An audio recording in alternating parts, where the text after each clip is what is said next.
Commitment to excellence, deliver. And we'll play past speculation. And see if they can know the way to live.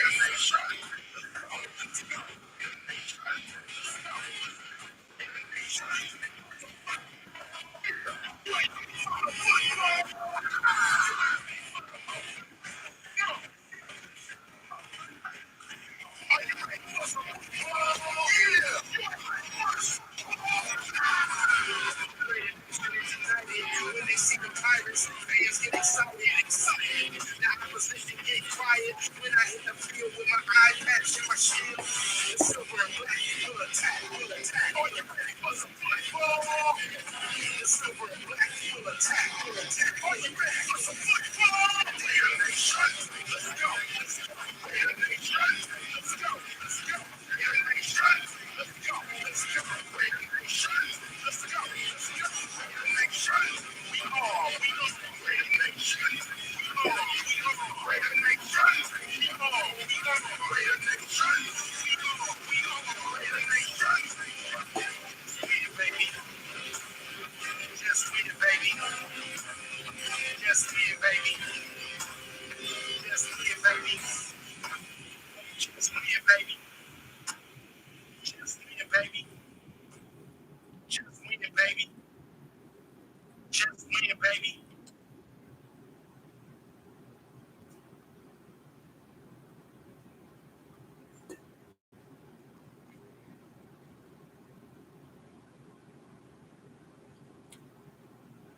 We got a real shot now. It's doable. Forget about it. The Chargers going to win. The Chargers will find a way to stay in the playoff race. You know, you don't need Jimmy Garoppolo to compete with all these guys in the AFC if you want to really. If you got to play chess. You know, you got to play chess. You got to come out there and find a real game changer. If it means giving up a season, then down the line it's going to be worth it because the same guys are coming back. You know, Adams is a Raider through and through, like Derek Carr. He's going to be back. And Jim Harbaugh is going to be the coach this year. He's going to get destroyed again in the college football playoff, or he's going to lose to Ohio State. Unless he likes cashing the $10 million checks, and I suppose that he may stay at Michigan, but it's the NFL. Jim Harbaugh,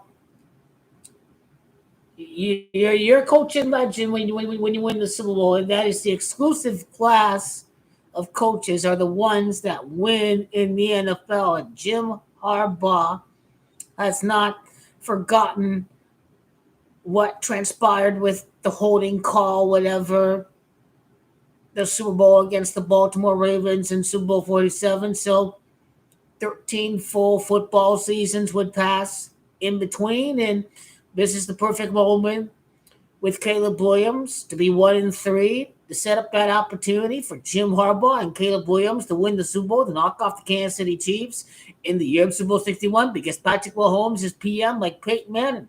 2 Super Bowls, small market.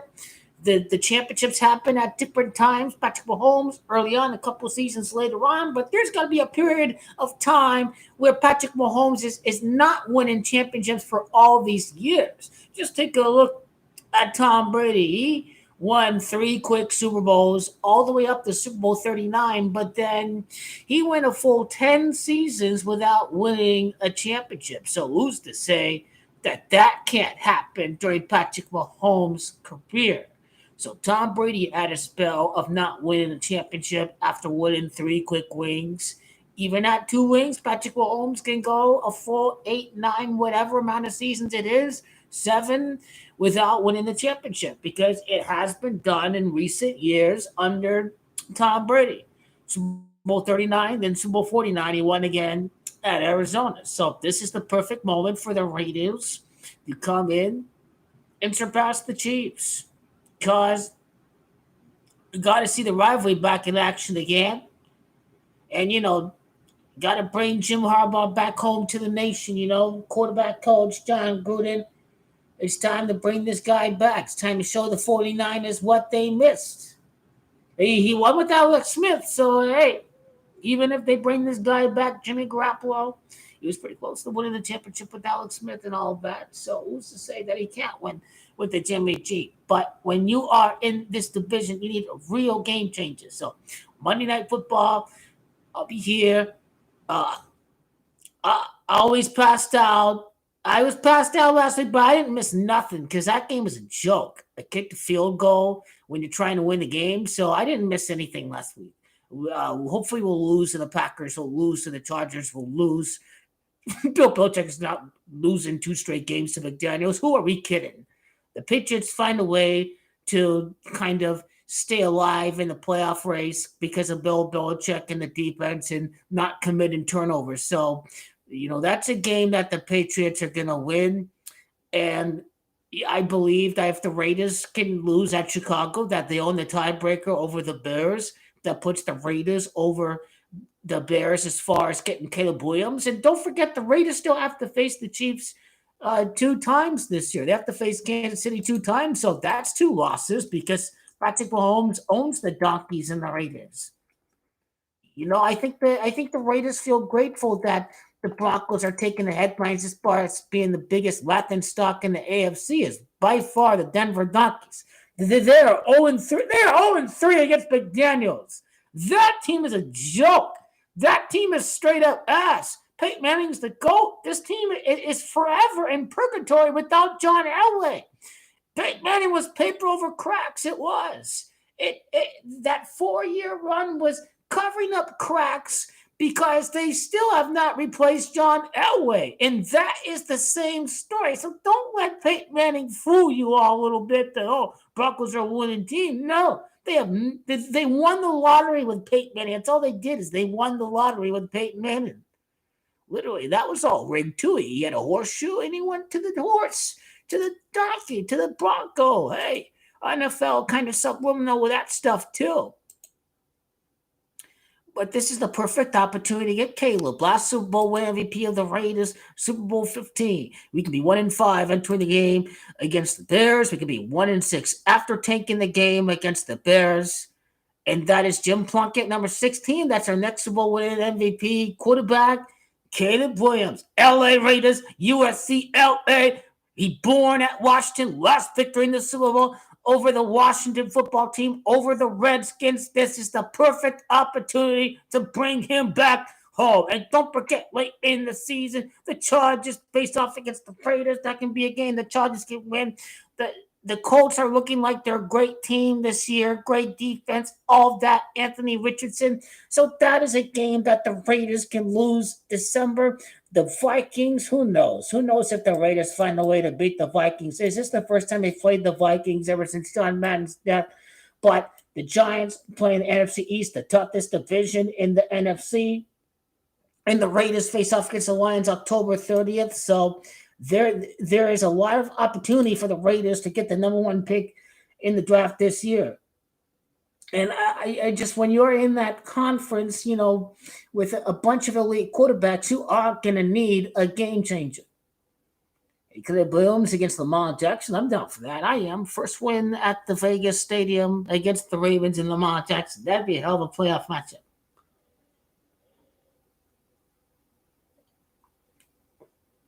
But this is the organization that is the epitome of diversity.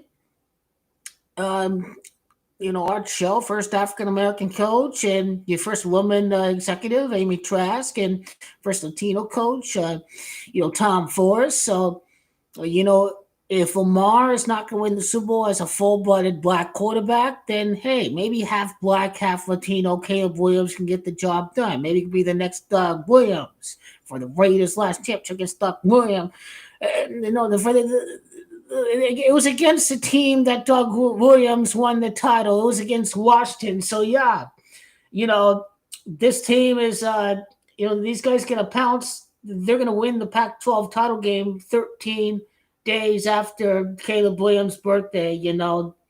I guess they've gotten rid of the divisions in the Pac-12, so USC is by far the best team in the conference. So who knows if they win the national championship? Because I think the college football landscape has changed to where the SEC is not going to dominate every year unless if Texas is part of the SEC, they're going to dominate. But as far as what Caleb Williams is going to do, he's got Max, he's got Jacobs, he's got Devontae Adams, so I get it. Yeah, there's talent, whatever, but part of the backstabbing nature of Pirates is, they let Derek Carr go, and, part of the backstabbing nature of Pirates, they're going to dispose of McDaniels. He's going to think he's part of the plan, but then they're going to backstab him at the last minute. I guarantee he's not coming back. Is he going to throw checkdowns every down, Caleb Williams? He even doesn't fit the right system, so I'd say it's time to dump his ass. It's time to dump his ass. I mean, if you let the Steelers kind of those golden terrible towels start pissing all over your stadium, or that stadium's just melting with cheese. I mean, that's got to be embarrassing. I mean, if you have any pride or whatever, I mean, I get it trying to tank with Caleb Williams, but if you have any pride and you're just getting embarrassed by the other fan bases, when you yourself have a very diehard big fan base, it's time for him to go. It's time for McDaniels to go. I don't know why I get the feeling that field goal decision was completely rigged, because it's 41 points in the Super Bowl. That's 41, but as we see with 1-5 in Las Vegas Super Bowl MVP quarterback in Super Bowl 15, because it was Marcus Allen that won MVP in Super Bowl 18, and as we see, you can win the Super Bowl 43 years later, you can be champion with the USC quarterback. It's USC, that's 43. It's fight on, that's 43. It's champion, that's 43. It's 42 full seasons without winning. LA Raiders 42. Commanders 42. The Commanders were the Redskins back in the day. They were called the Redskins. So the Raiders can win the championship. We can see a Raiders Chiefs rivalry if Caleb Williams produces the same kind of numbers that Patrick Mahomes can with what he has done with USC. It is very, very possible that Derek Carr is a sacrificial limb for the team to bring in Caleb Williams. It's certainly doable.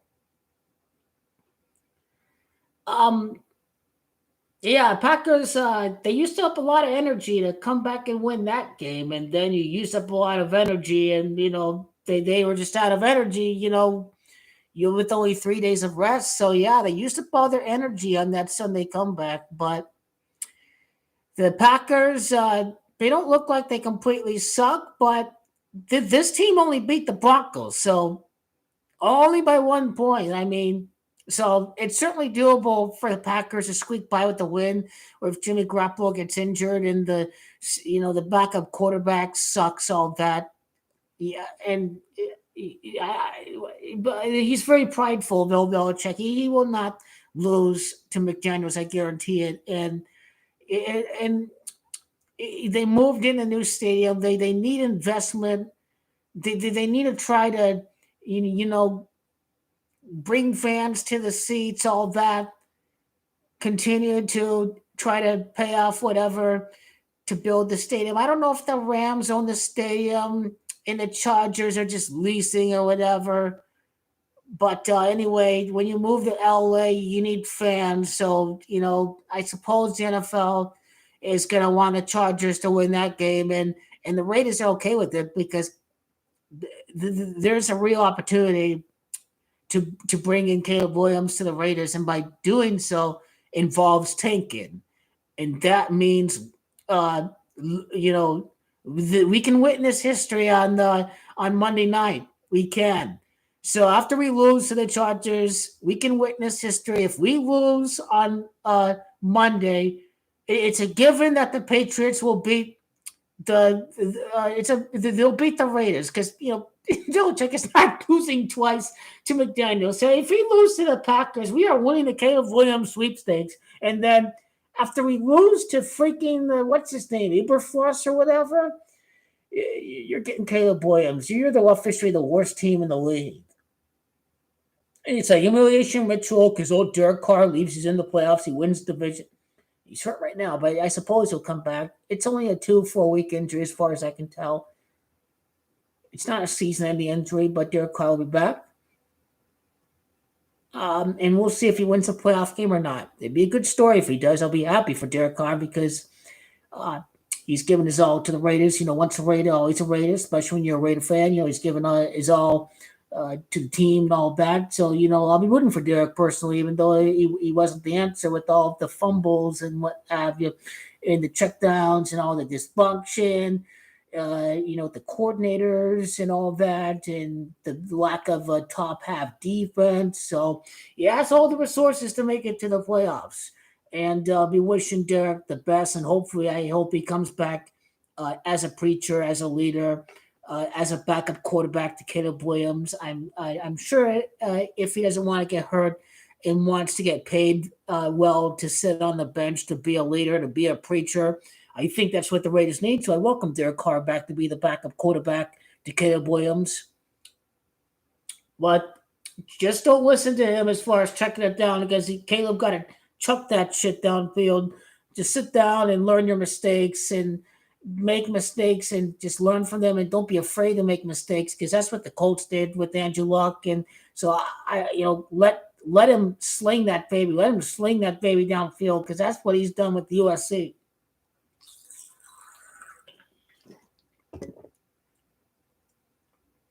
So yeah, it makes a lot of sense. Just if we lose, if we're 1-6, and Jim Plunkett's number 16, Super Bowl MVP of Super Bowl 15, the last rated quarterback to do so. The Raiders will be back in the Caleb Williams sweepstakes. I think this team is going nowhere if they don't end up doing that. So I think that they will. And I believe that Jim Harbaugh is going to be back with the Raiders next season or the year after or whatever. It's Super Bowl 59. So, we're year 1, year 2, whatever. Year 1, year 2, year 3. Doesn't have to be right away if he doesn't make it to Vegas this year, but the following year he will make it to Vegas. He's going to win the Super Bowl, Jim Harbaugh, with the Raiders. He will. I think NFL got to give one back to him for all the rigged crap that happened, because, again, the gold rush ended, so there's no more gold mines. So that's kind of the rigged, scripted symbolism with the 49ers losing all these years. And so I think the NFL owes one back to Jim Harbaugh. I think they do.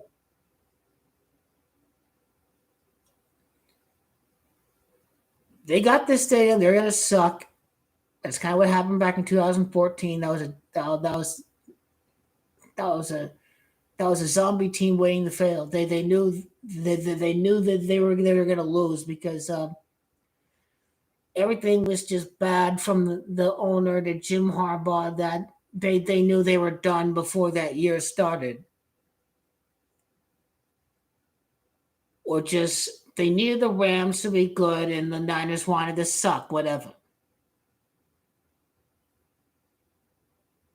But I think after last year, he's reached a ceiling with Michigan. So you can be a GOAT if you beat Burrow and you beat Jackson and you beat Allen and you beat Mahomes in the beastly AFC. I think Jim should have a GOAT for it. That AFC is what the NFC was from the late 80s to all throughout the 90s. I mean, 13 straight Super Bowl victories for the NFC. I mean, we're not going to see that again, but from a talent standpoint, the AFC has a high potential of winning quite a bit of these Super Bowls, even though it's not happening in the next couple of years. Because, kind of going to work the magic. White supremacist league, so half Korean, half Asian, whatever. And don't forget, he's half Latino, half black. Caleb Williams, so he's not full-blooded black quarterback, and that's not what's going against Caleb Williams. Thank goodness.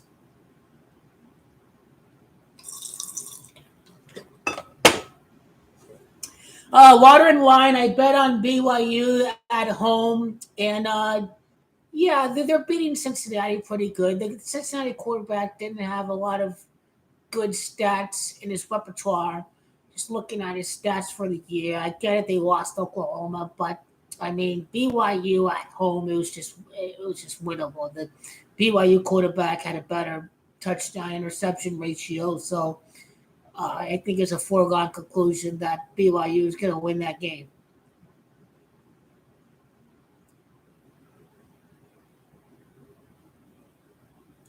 Well, I'm doing great this week, and yeah, don't go crazy with parlays when you know a lot about across different sports. I mean, keep it easy. Lots and lots and lots of singles, and once you're done with that, go to two, go to three, and whatever. Then your long shot, five or six or seven. That's just a bonus on top of winning your singles. So that's what's going on. We need Caleb Williams.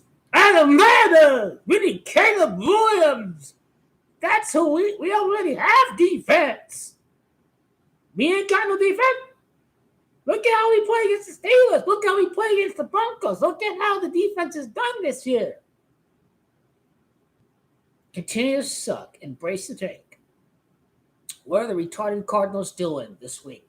What the hell did they do losing that game?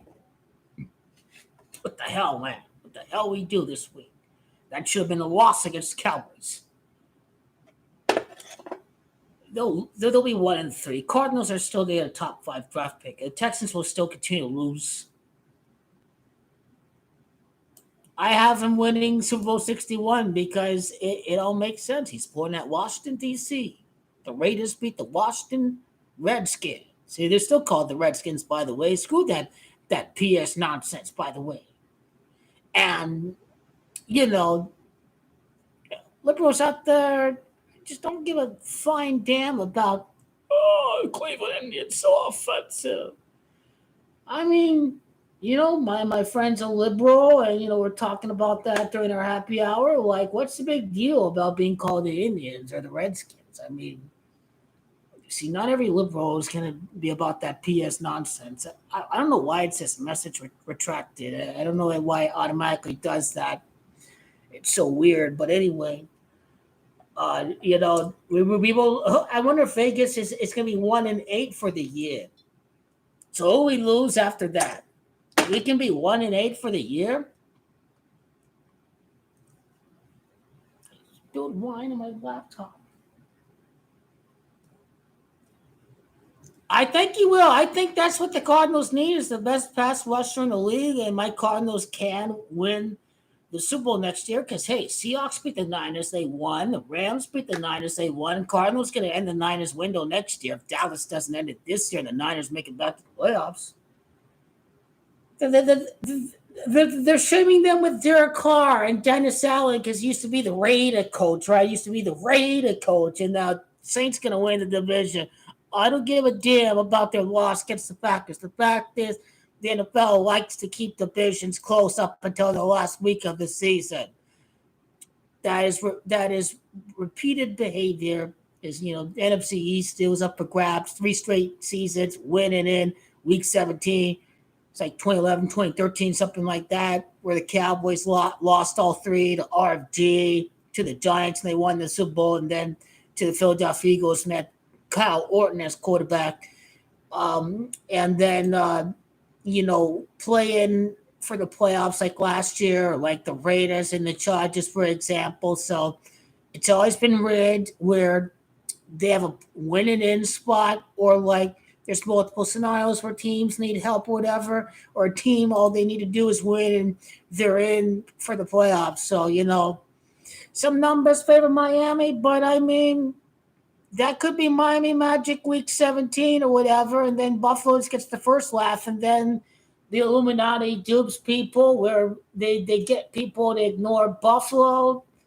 They get them to bet the Chiefs or the Dolphins, or when the Dolphins beat the Chiefs and everyone is all high and mighty on Miami, then I think the Illuminati has served their purpose. Because everybody was all over Buffalo last year. Everybody was all over Buffalo last year. I told you the Chiefs would make it to the Super Bowl last year. They would beat the Eagles before the playoffs even started. So I think the repeated behaviors of the Bills losing in the playoffs is going to make people kind of second guess Buffalo this year. Not me. I think they'll make the Super Bowl. Just don't ever go against a team because they lost a star wide receiver when they have an elite quarterback. Because these guys can make average wide receivers look like Jerry Rice. Tom Brady never needed an elite wide receiver to win in New England. So, lesson learned, baby. You don't need an elite wide receiver to win in the NFL. Well, okay. They're up by 15 points still, BYU, right? The kickers missed the field goal. They're up by 15. There's only 4 minutes left. So yeah, go Packers, go Chargers, go Patriots, go Bears. I don't know why people go all anal when you want your team to tank. I mean, I'm a chess player. I'm not a checkers player. Yeah, I'm a chess player. I'll sacrifice the season if it means getting better down the line in the next 5 years. I'm a chess player. Just like I'm gonna be a chess player when I buy my house. I'm gonna wait till the market crashes until I buy my house. Market is too inflated right now to buy a house. I have patience. I can wait. If it's 5 years, so who cares? I'll get my house at a big discount. That's what it means by playing chess, y'all. You got to make your bargain for the future. You got to play it smart and play chess. Don't seek instant gratification today. Don't seek that instant win to make you feel good today. So what? You lose. So whatever. You get closer to Caleb. So what? I hope Cardinals lose every game this year until until Kyler comes back or whatever. My Cardinals looking great right now. Cardinals will win the Super Bowl first. It's not supposed to be predictable every year, NFL, man. It's not supposed to be predictable. So there'll be years where the top team does win. Broncos were top seed, they won. Patriots top seed, they won. Chiefs were, but it's NFL. It's not gonna happen every year. The main thing is to kind of decipher which year a wild card team's gonna win, or which year the favorite will win. So it's gonna be different for each season. I did not pick the Packers in my NFL prediction video. I did say that the Lions would win. I did say that Dan Campbell would improve to 4-1 against the Packers during his time as Lions coach, winning 4 out of 5 games with Jared Goff. Jared Goff is Camacho 45. So I today that was easy because the Lions are supposed to look like contenders, beating the Chiefs on the road and getting a huge win at Green Bay. And the comment right here says,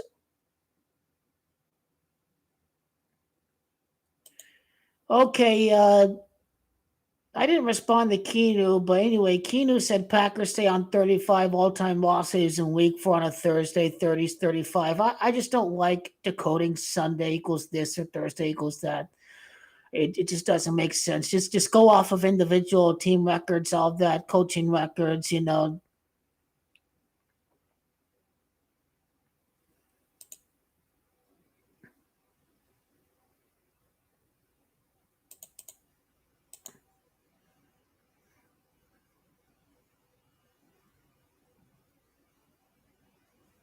Where's his comments on the Thursday game? I don't know where it's at.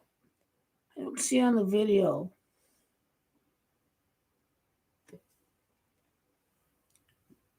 Maybe it was during a live stream. Maybe it was during another NFL video. But anyway, as I'm trying to look for that, here we go.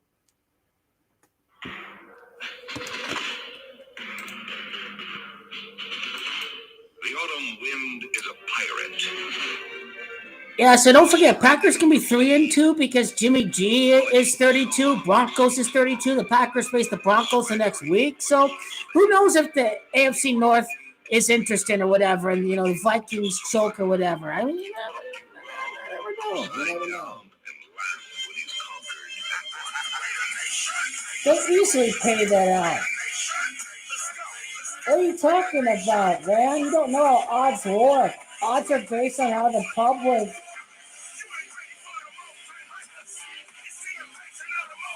That's because everybody thinks the Bucs are going to win the East. The odds are set based on who the public thinks is going to win, not who Vegas thinks is going to win. Odds are set based on who the public thinks, and so the book makes a profit regardless of who wins. That's how odds are decided. My poll said 65% have the Bucs winning the East. Just because they get a superstar don't mean they'll win the East. It's rigged anyways, right? Bucs are supposed to make it against the Suns. It's Lakers at Beantown as goalkeeper baptized Kobe Bean brother.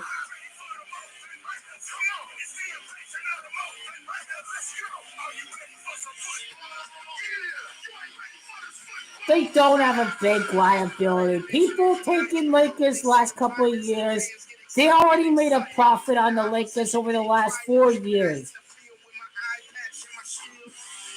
He's not going to win a ring until goalkeeper LeBron James wins his 5th win.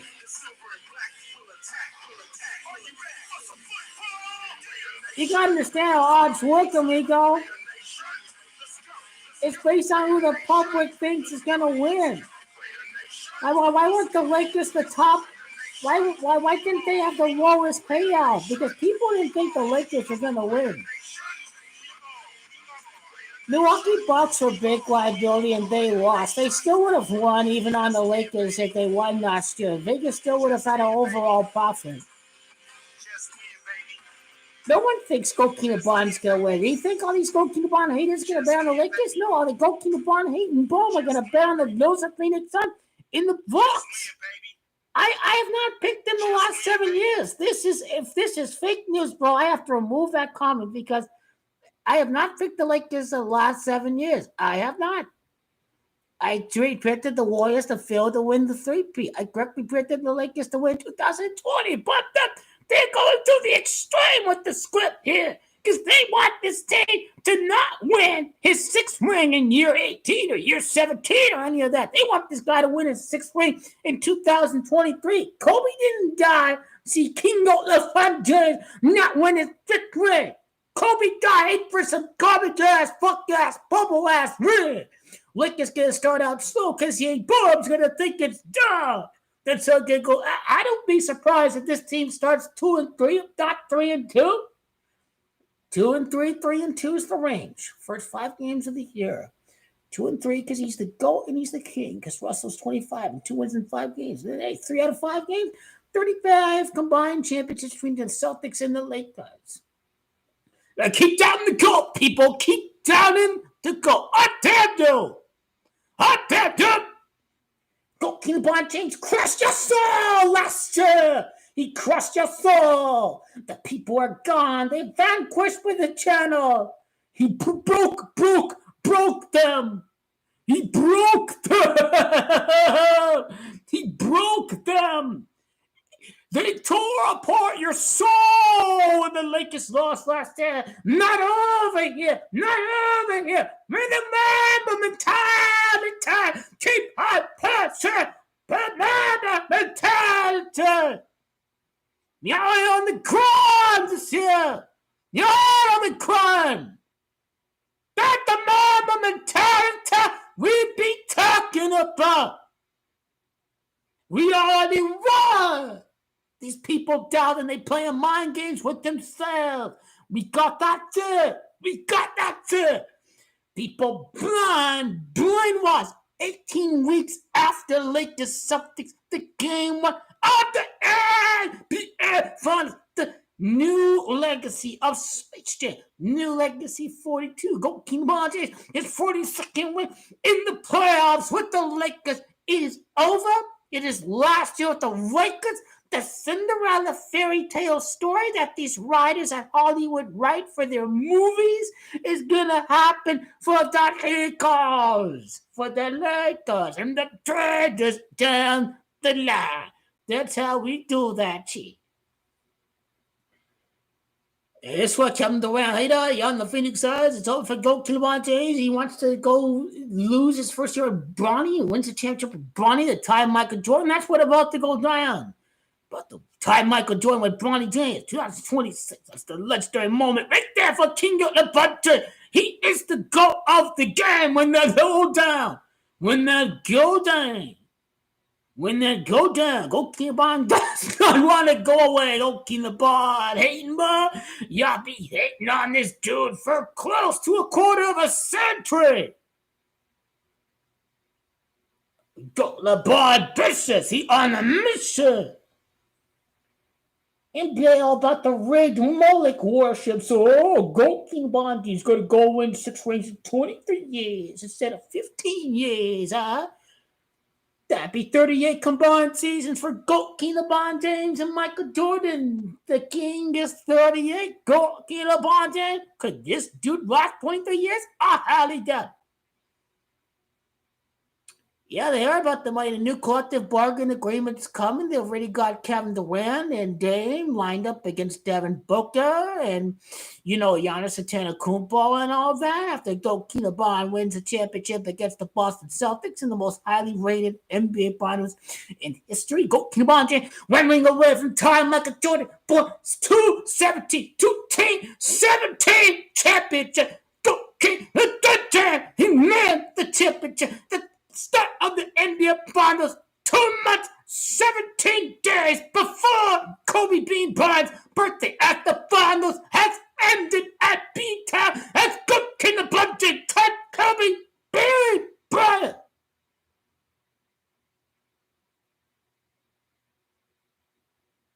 Miami's not winning nothing. It's Bucks or Celtics. If the public is high on the Bucks, everybody's lost. Everyone is all high on Kevin Durant and the Phoenix Suns because, 14 mega team. Like a stat, they're going to easily start slow because it's all part of the script. They'll start 0-2. I won't be surprised they start 0-2. And March Mamba start championship. Let's have me up bad here. And March the conducting job. This team ain't about the regular season. They about the postseason. Hey, you crushed your soul. This team crushed your soul with the sweep last year. They crushed your soul. I knew it. I knew it. They crushed your soul last year. They don't want to get back in the ground. The Mamba mentality is a very rare breed. Not everyone has the Mamba mentality. Not everyone can be a beast. That's what makes him who he is. Like, we ain't about this old crying and soaking around over here. We getting back to the grind right now. It'll be good. The Dallas Cowboys are winning a championship right here. This has been set up for Dak Prescott by the numbers, by the art of numerology, by the time of his injury. People cannot understand numerology, so they cannot comprehend Dak Prescott winning the championship. But the NFL is governed by numerology, and that's the only thing that is relevant.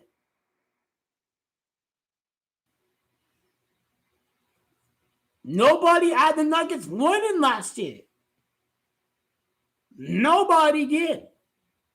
But I was closer than everybody is. My 2 preseason teams made the Final Four. That is how you know you are the best. NBA don't tell the Lakers and the Celtics to take a dive. They play mind games and reverse psychology with the public. And by the looks of it, it's working very well. by having Dame go to the Bucks before the season, and that is how the elite control how the people think. And it is working. It is working because the numbers back it. It's not even a close poll for the Eastern Conference. Everyone is all high on the Bucks. But it's Kevin Durant. Don't forget, it's Kevin Durant's revenge against the Bucks too. He's got to come back from that air ball in that game 7. Kevin Durant is going to get the revenge against the Bucks in 2025. I think it was like a lottery where it was a draw. It was pretty much the Bucks and the Suns.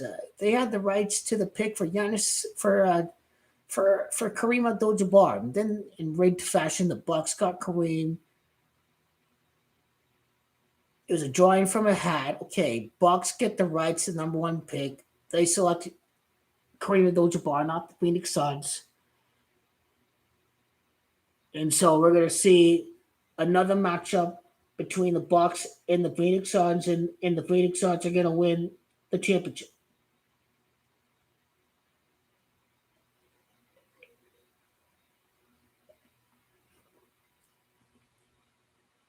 This is going to be easy. Lakers Celtics. They crushed your soul last year. It's working. It's working. It's working. Probably give me all the best odds out there. So continue to stay away from Lakers and Celtics. I beg you, because that's going to give me the best odds out there if you're still going to go away from Lakers and Celtics. So thank you. May help me out too. It's that easy. Beantown, Kobe Bean Bryant. 56 combined finals appearances. Right after the Nuggets' 56 season, it's a wrap. And the Suns beat the Bucks 56 months after Frank Vogel won the title in the bubble.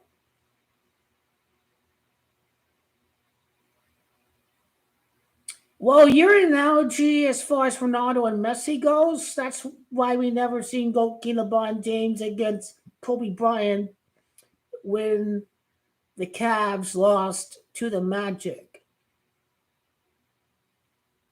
Kobe won without Shaq. He's 1 ring away from tying Magic Johnson. He beats the Magic. So the Orlando Magic does everything to do with Magic Johnson. And now LeBron James never faced off against Kobe because that I can't go against LeBron James as far as the GOAT debate goes.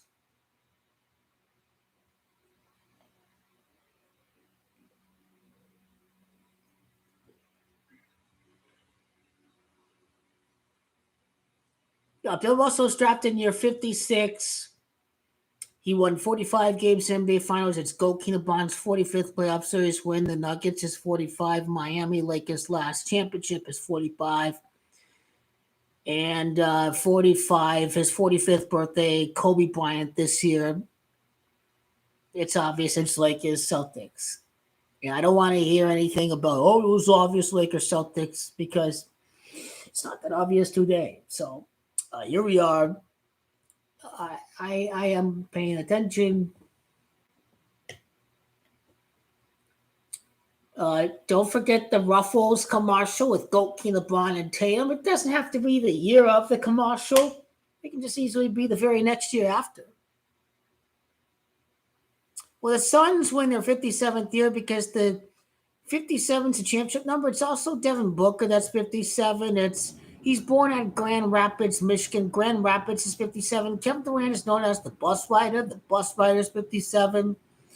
It's 56 prior seasons because Washington, D.C. is 56.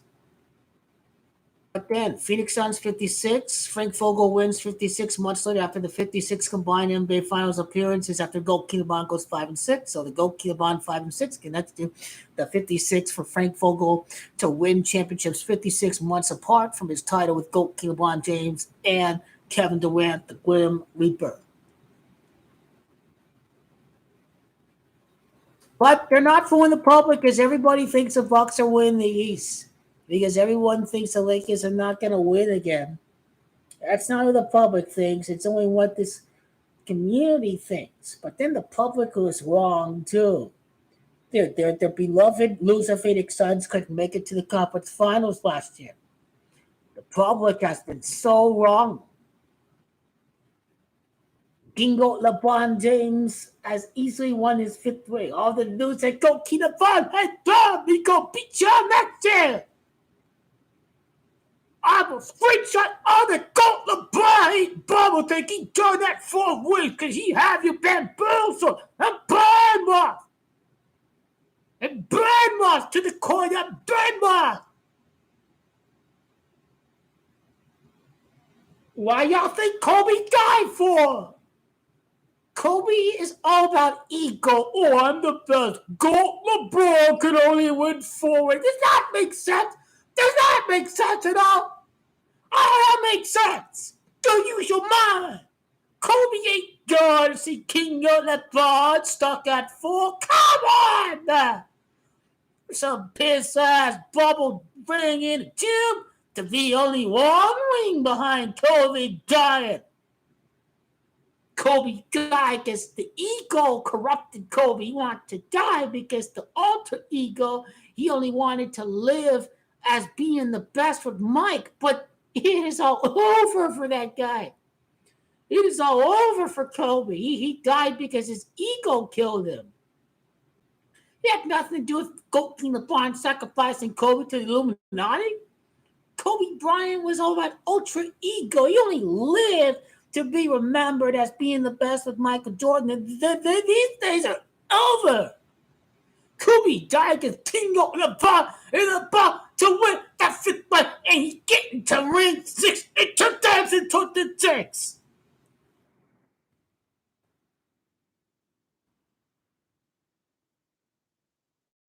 Kobe and Mike are more satanic than Goat King LeBron James. People worship Michael Jordan. It is just sick. This Moloch worship is getting out of place. You slept with 1,000 women. Go King LeBron James, he's only been with Savannah. He's never broken a law. He's done everything right. He, in the age of social media, Go King LeBron James has not had anything posted out, recorded with Go King LeBron partaking in corrupt activity. No, Kobe has been pictured flashing Illuminati symbol. Kobe is part of the Illuminati.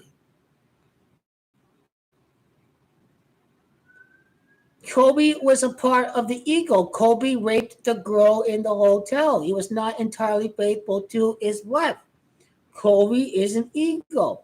The sick worship of Kobe is a joke.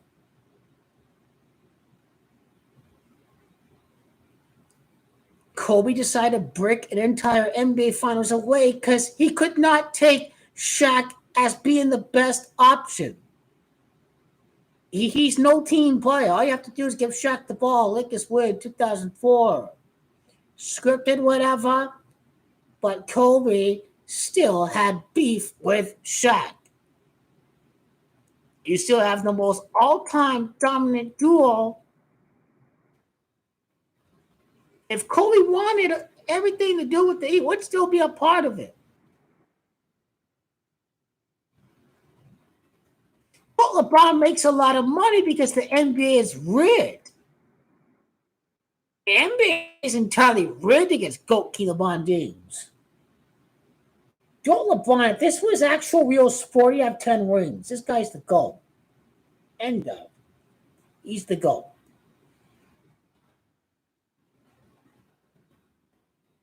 There's no way by chance he scores 8 points in NBA Finals game. That is just that shows you how much pro sports can be crap. Just like Tom Brady's gay ass comebacks to the Super Bowl, that is rigged crap. Denver Nuggets sweeping the Lakers is some of the most gayest ass shit I've ever seen ever.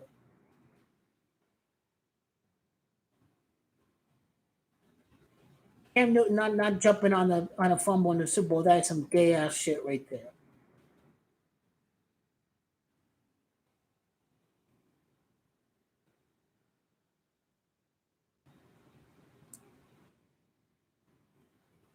Yeah, Packers are beating the Raiders.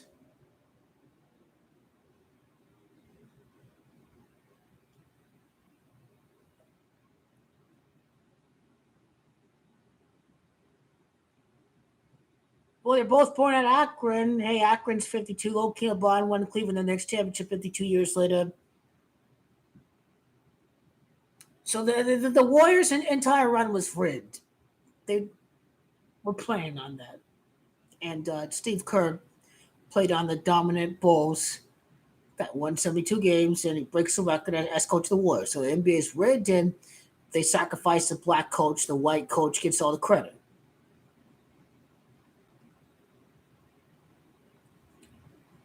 They wanted both guys are part of the fraternal order, but they like the bull symbolism over the New York Knicks aptitude. Because the New York Knicks fall short against Michael Jordan.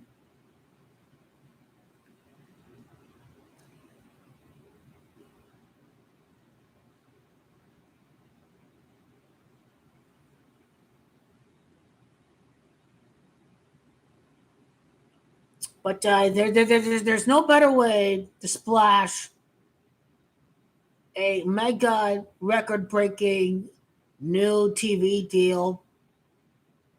Best way to do that is put Gold to LeBron James NBA Finals again. That's why everyone is brainwashed.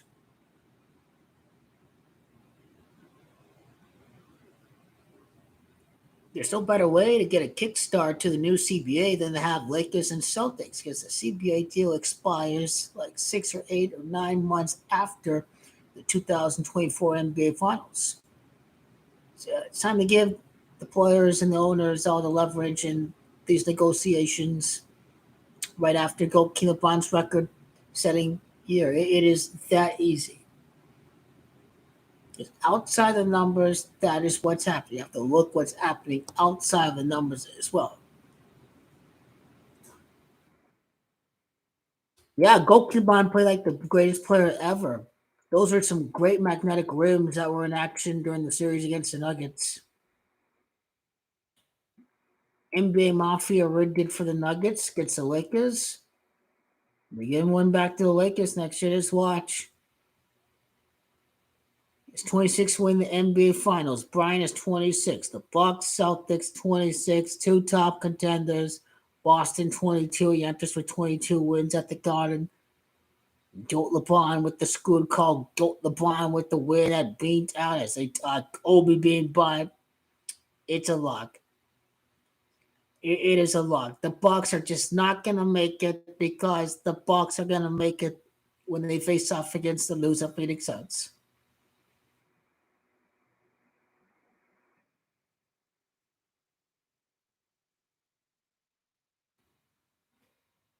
So it's working.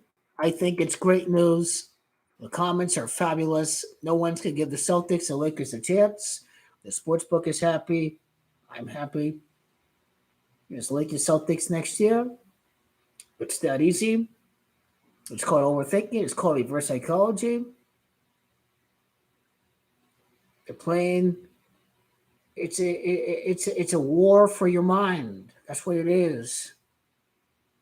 You got to go outside of the conditioning. The conditioning that they're doing is satanic. They have it right before the season. They want the Bucks and Dame fresh in your memory. They want you to ignore everything that's happened with the Celtics.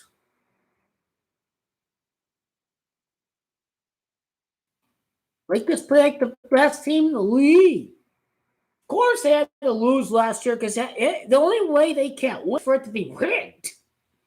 That's the only way for the Lakers to lose is to be rigged. That's why they're giving it back next year.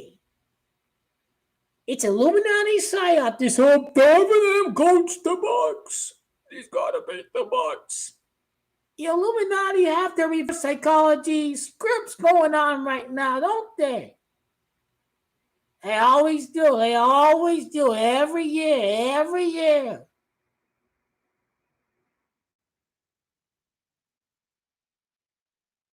I know what Kobe died for. I know it. I can read. I can read and breathe through it like a hawk. 100% Suns will beat the Warriors within the next couple of years. If it doesn't happen next year, it definitely for sure happens in 2025, of course.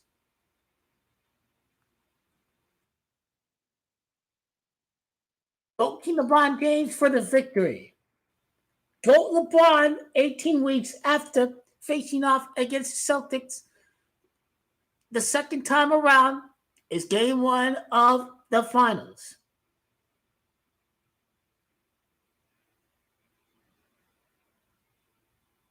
At 2 rings in 6 years. Brian 26. I know what Kobe died for. The ritual is pretty clear. It's pretty clear. Down go King LeBron in the script at your own peril. I dare you. Now they made it easy for the matchup the next year. Because, hey, it just screams. You just have to remember Kevin Durant's hero ball against the Bucks. Kevin Durant's got the revenge against the Bucks. All the Damian Lillard people, all that. Kevin Durant's the number 2 face in the league. It's all set up for Kevin Durant to win the championship for my Phoenix Suns. My Phoenix Suns. Loser, it's all been set up by Adam Silver for these guys to spoil my birthday right before July 27th of 2021 and get the revenge against these gay-ass, fuck-ass kids. But God forbid, it shall happen. Kevin Durant's all in the championship for the Phoenix Suns. Chris Paul's on the Warriors. Have you been living under a rock, bro? Chris Paul to the Warriors. The Warriors have no chance of winning. MB loves Curry so much. It is not that MB loves Curry. It's just that it's a great manufactured one-sided rivalry where Stephen Curry's a joke because he only beat LeBron James when he didn't have Kevin Love and Kyrie Irving, and he could only beat LeBron James when he cried for Kevin Durant. So Kevin Durant, the daddy of Stephen Curry. And Big Daddy Durant was not there. Stephen Curry lost. He choked the game-winning shot. I don't want to hear no one say Stephen Curry is this great star of the league. He's a top 5 player in the league. He's a great player, but he's not clutch. He's never been better. He's never been close to GOAT LeBron James. Who are we kidding? Who are we kidding? That's the question.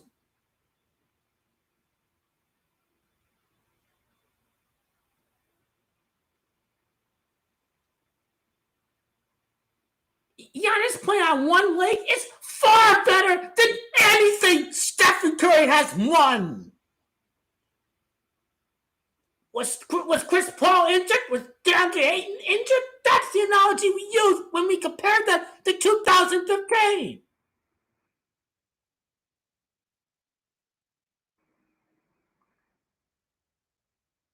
It's the hard, brittle truth. It is what it is.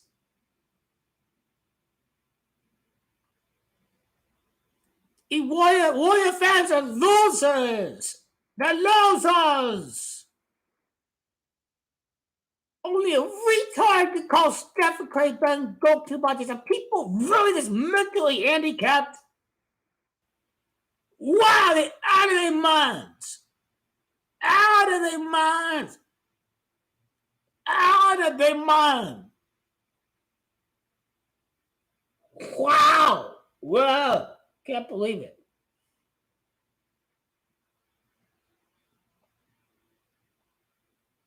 Kevin Durant's got the same script as Kobe Bryant. Oh, he can never win without Shaq. And Shaq was singing this rap song. Can't do without me. Hey, you can't do without me, everybody. Kobe, tell me how my ass tastes. Oh, yeah. Kobe, tell me how my ass tastes. Yeah, you can't do without me. Yeah, you can't do without me. Yeah, you can't do without me, everybody. Kobe, of course. Tell me how my ass tastes. And same thing, hey, Kevin Durant, tell me how my ass tastes. You can't do it without me, you can't do it without me, everybody. Katie, tell me how my ass tastes. This Kevin Durant got this moment coming. It's the same exact. NBA just copied the same script from 2 decades ago, and they do it all over again in 2025. I mean, it's the same exact one that they used for Kobe Bryant. And that's why it's all going down in the year, beginning in the year of the snake, 2024. The year Kevin Durant wins, the season beginning, the year of the snake, 2024, 2025. Uh, the Suns win the championship in 2025, which is the year of the snake. The D-backs won in 2001, so it's a good omen for the Phoenix Suns to win in 2025.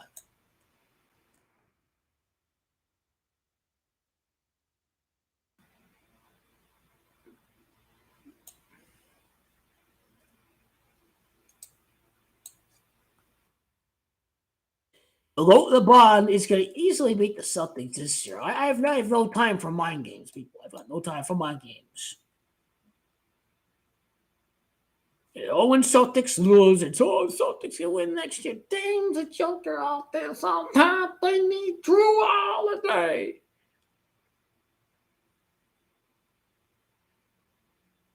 Maybe they need him, maybe they not.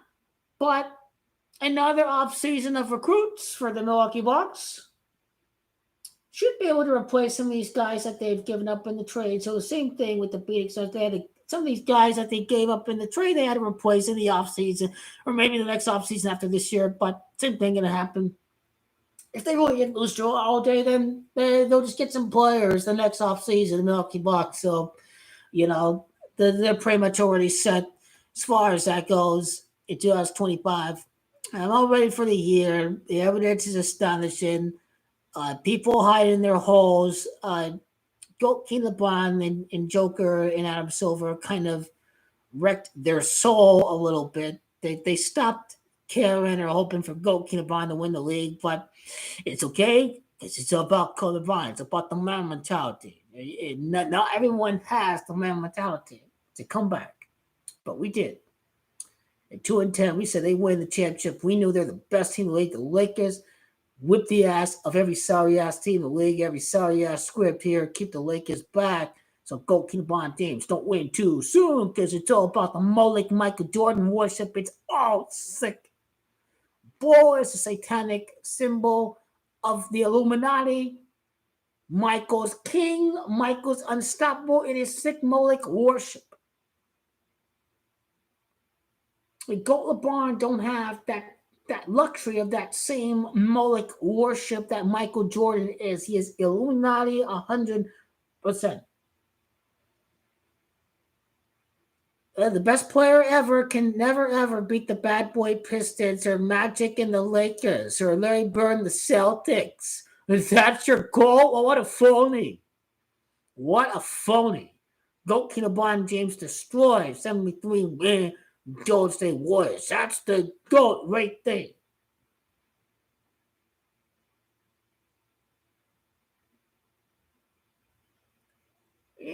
Goat LeBron got to go against his top rival. Yeah, it's the Boston Celtics. 6 straight times he beat the Celtics in the postseason next year.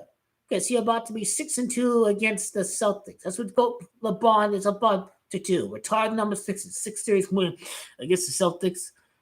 As Goat LeBron born in 1984, the Lakers improved it. The Celtics fought at 8-4 against the Lakers during the Lakers' time in LA. The Celtics are 9-4 overall after they lose to the Lakers. Celtics, the only matchup between the Celtics and the Lakers, while in Minneapolis, the Celtics defeated the Lakers. But the Celtics will fall to 8-4 during LA during the Lakers' time as the LA Lakers. As King LeBron James is born in year 84, and Jason is Gematria of 84. Yeah, Lakers will probably clinch the West at Arizona. And they will. Because King LeBron James getting that revenge for Kevin Durant, joining the Warriors, all that crap. That RAIDDAS air ball for Kevin Durant gets the revenge against the Bucks. Next year, Suns get the revenge for the scripted ass garbage with Chris Paul's commercial and the scripted ass tokens. The fuck my fuck that? Daniel! Daniel! That tastes so sweet. Tastes so sweet. Some vengeance. Gay ass Milwaukee Bucks. This gay ass title still in the COVID pandemic.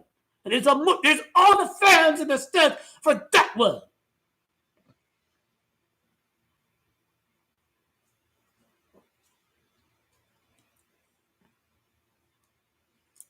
Well, it's going to have to be wild in the Major League Baseball. I'll take the Mariners the next 2 days over the Rangers. Yeah, Rangers will probably choke. That bullpen's been very bad. I think I'll take the. I took the Mariners last night. I'll take them again. It's going to be easy. I'm not going to place a bet on my D-backs the next 2 days either. This team sucks.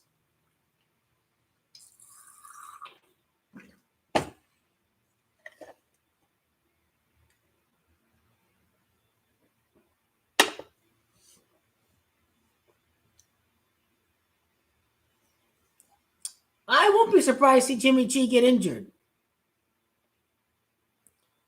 I will certainly not be hoping for injury, but I think if he does get injured, it's best for him to call it quits and just don't get any major injury again.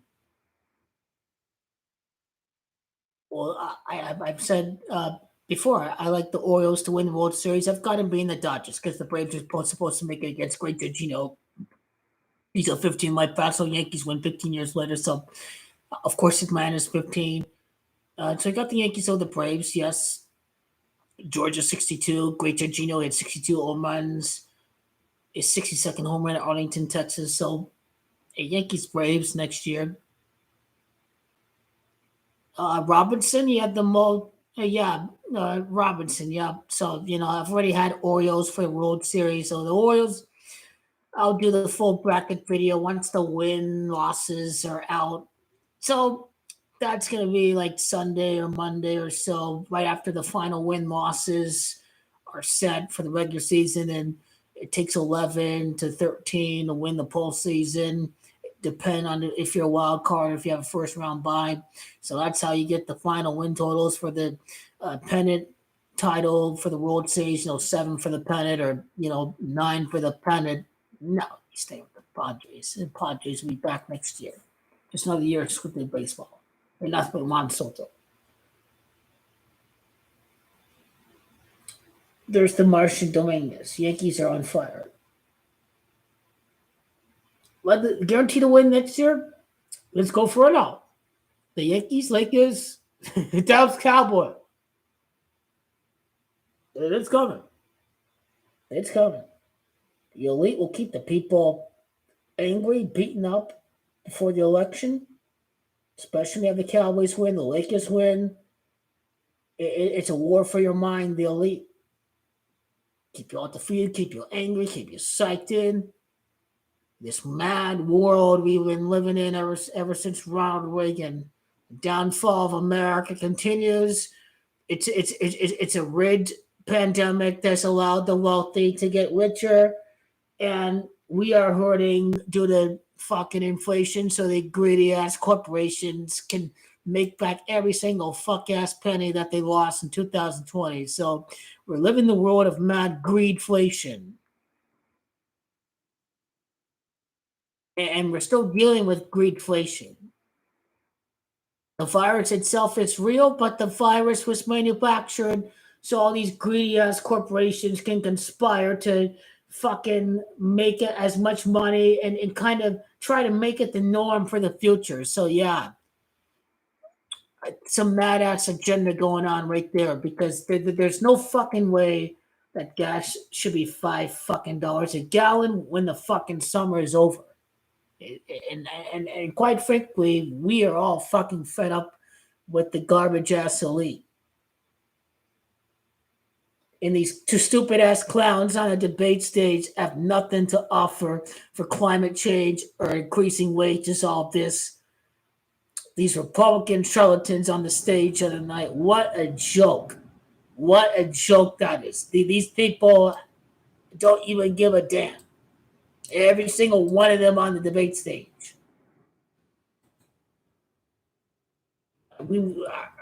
Climate change is the most important issue. They don't give a damn about our planet. Do we want to have a habitable planet in the future? Honest. Got to get rid of all the pollution, everything that's going on. These guys don't care, man. These guys are in the pockets of big oil, especially the Republican Party, especially the Republican Party.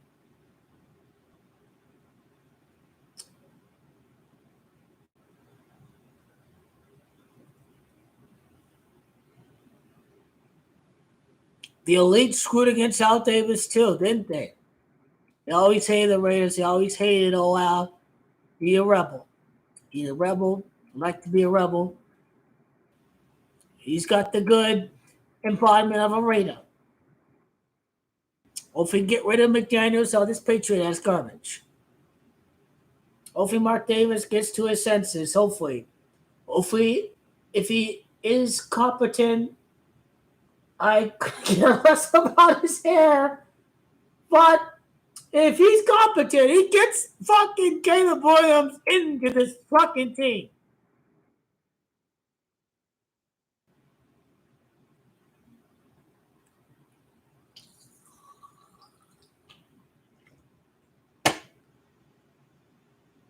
You gotta lose a game against the Packers. You have to lose. Have to lose that game. Come out here and curse me out, all that shit. They gotta lose that fucking game to the Raiders, to the fuck ass Packers. Every day of the week, Sunday to Friday or Saturday, they gotta lose that game to get Caleb Williams and lose to the Raiders. Lose to the Bears.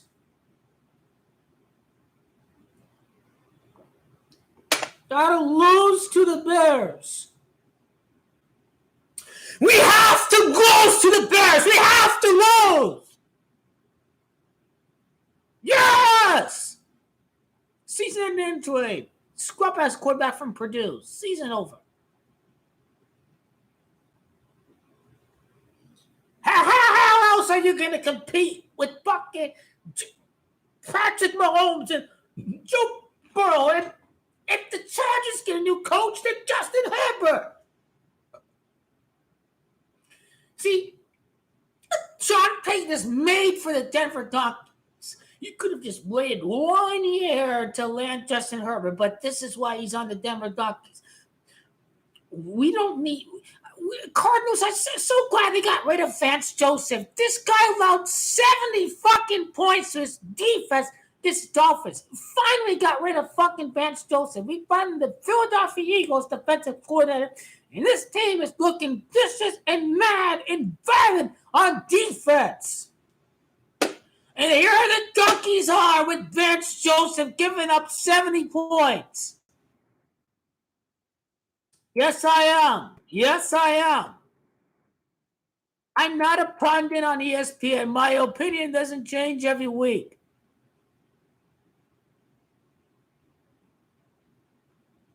You hear these guys talk, their opinions change every week.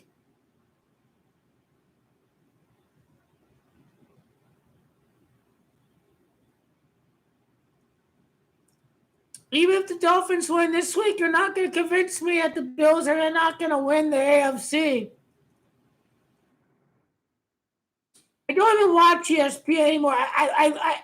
Stephen A's his Rams against Cowboys are very entertaining. I watch those ones. I like seeing Colcat, Michael Irvin spew out on the network, but this network is unwatchable. I don't know how some of these people that they have on the network, these people are massively overpaid. They have no background in the NFL or whatever, like the minor Keeves or whatever. It's like there's nothing to justify their salary whatsoever. You could probably find fans that have more knowledge about football than these gay ass pundits on ESPN. The ones that are not former players. I mean, like the minor Keeves or whatever.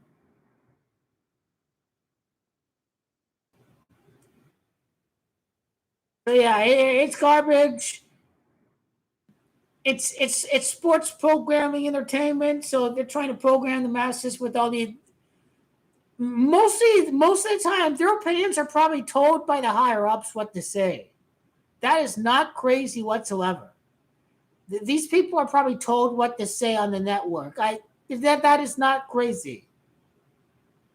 They're told what to say so they can sway the masses one way or the other. I wonder if Disney or whatever, if these people have stocks in FanDuel or whatever. It's like It's a big interconnected network. It's not it's not unfeasible. It really is feasible.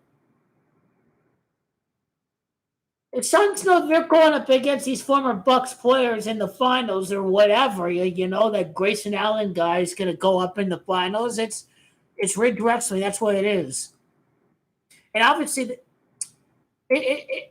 people brainwashed think Milwaukee going to beat the Suns. They're high on the drugs. The Freemasons are about 13. We've said it all over again. Suns 1-3 in the finals. Kevin Durant would have 13 playoff eliminations before that season.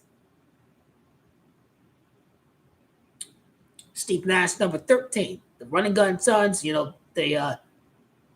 what did they say? What was the slogan?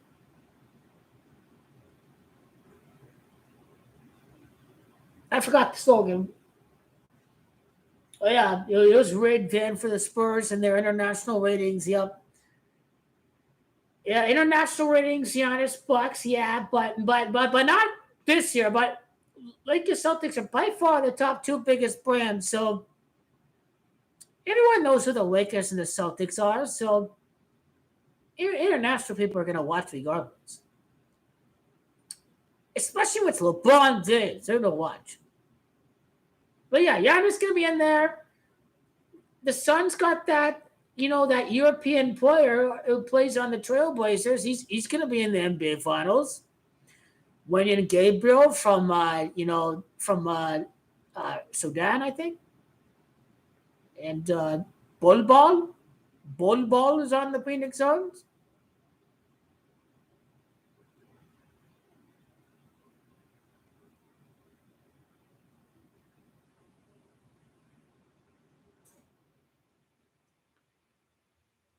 Austin Reeves is going to ball it out this year.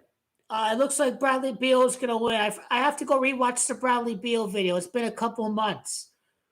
But it is my intellectual property. It's my own ideas. So I will remember it when I rewatch the video.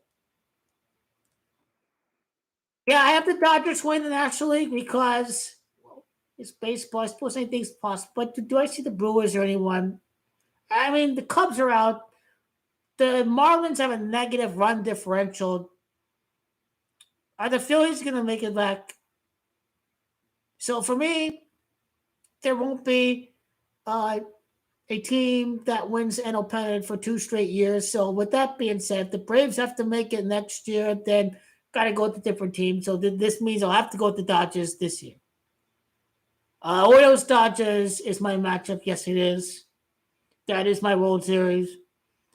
I'm going with the Orioles in the American League. It's all salary cap. You're behind the Red Sox and the Yankees. To me, the Orioles storyline sells because this team is, especially before the wild card era, basically impossible for the Orioles to make the playoffs. And the Bucs Showalter is an underachiever, and I think the Orioles lost 2015 LCS to the Royals. So with that being said, the Rangers took a hit because there's no Max Scherzer for the year. The Astros probably won't make it again. So, I think it's like the Kansas City Royals not making the playoffs all these years, and then they make it to World Series and they win the World Series the next year. To me, I think Baltimore Orioles have a very compelling storyline to win the World Series. 100 losses a couple of years to go from 100 losses to winning the World Series. I have to go with the Orioles. And, of course, the LA Asterix, what have they won outside of 2020? They are the LA Asterix, after all. If the Vince Scully death is true, that's a ritual sacrifice. I expect the Orioles to win. Yeah, this whole 99 fuck-ass garbage, man. This bullshit is all over with. This whole 99 World Series later, this whole 99 years, he wins 99 months after his Major League Baseball debut. That was the answer right there. In addition to his Major League Baseball, his numerology life path of 15-6. So yeah, 99 months after his Major League Baseball debut, he wins the championship. So the fuck-ass garbage is finally over. Thank God. And plus, that'd be a trip out to New York, to New Jersey. That'd be marvelous. Mamma mia.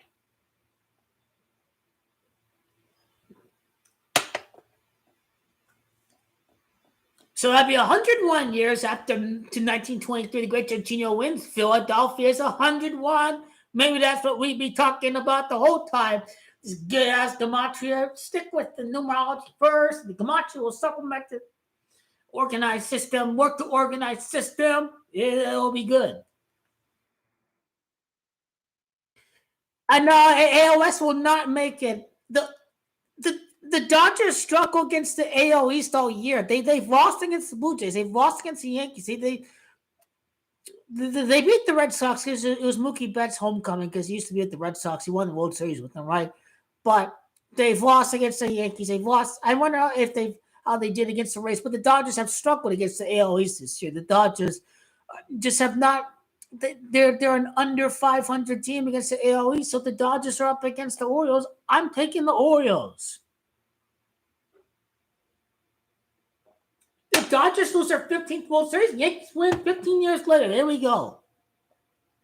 Whatever Masonic reason, whatever horse track racing organized gambling ranks have been there throughout the 1900s, early 1900s. So wonder how many of these baseball owners have had organized illegal horse track gambling rings, because the Roonies and the Bidwells and the Maras, the owners of the Giants, were all involved in horse track ranks, and they're involved in organized gambling. I mean, teams have been to championships had no business. Like the 2011 Giants are 9-7. They're like 27th to 28th in points allowed, or whatever that is. So they had no business being there. St. Louis Cardinals won like 83 games. I mean, the Nationals were barely a playoff team, and they won. I mean, they made the Braves look legitimate when they're like out of the playoff race. All their stars were out, and then the Braves won the World Series without Ozuna and all of that, you know. I mean, the Cardinals get their ass spanked by the Vikings, by the Patriots, by the Eagles. This was 2008. 9-7 Cardinals made the Super Bowl because of Kurt Warner and Larry Fitzgerald, University of Pittsburgh Steelers, Ken Whistle, former Steelers coach. So this has been going on for years. So it's nothing recent. It's nothing recent. It has been going back years. The Braves will, it all depends. The Braves choke if they lose to the Marlins or some team like that. But if they lose against the Dodgers, then Dodgers get revenge against the Braves, because Dodgers lost against the Braves in 2021. So that could be a rematch.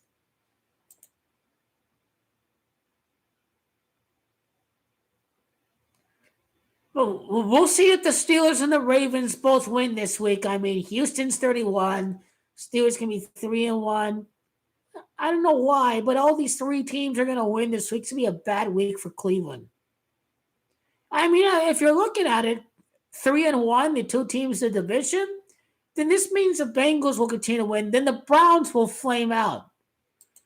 And Steelers lose to the Ravens. They're 3-2. Ravens are 4-1. The Bengals are 3-2. Okay, that Bengals-Ravens second matchup, that's going to be for the division. Like, the Bengals can still win the division this year. They still can win the division. They have a good shot winning the division, because the Bengals can easily beat the Cardinals, beat the Seahawks. They'll beat the 49ers. They could be going for their sixth straight win against the Buffalo Bills. The Bengals are going to be a team to beat. Bengals Ravens right before Thanksgiving, November the 16th. Right before the scripted moment where Dan Quinn's defense is going to ball it out against the Seahawks, his former team, on Thanksgiving. This Dan Quinn won the Super Bowl with the Seattle Seahawks. He made it to another Super Bowl the following year. Tom Brady scored 28 points in that Super Bowl. The 23 league as head coach. So this guy set up to win the Super Bowl with and without Trevon Diggs. The masses have been hoodwinked. Las Vegas wins. No Trevon Diggs. No Tyreek Hill from a year ago. Las Vegas is smarter than the public. And they completely own the public.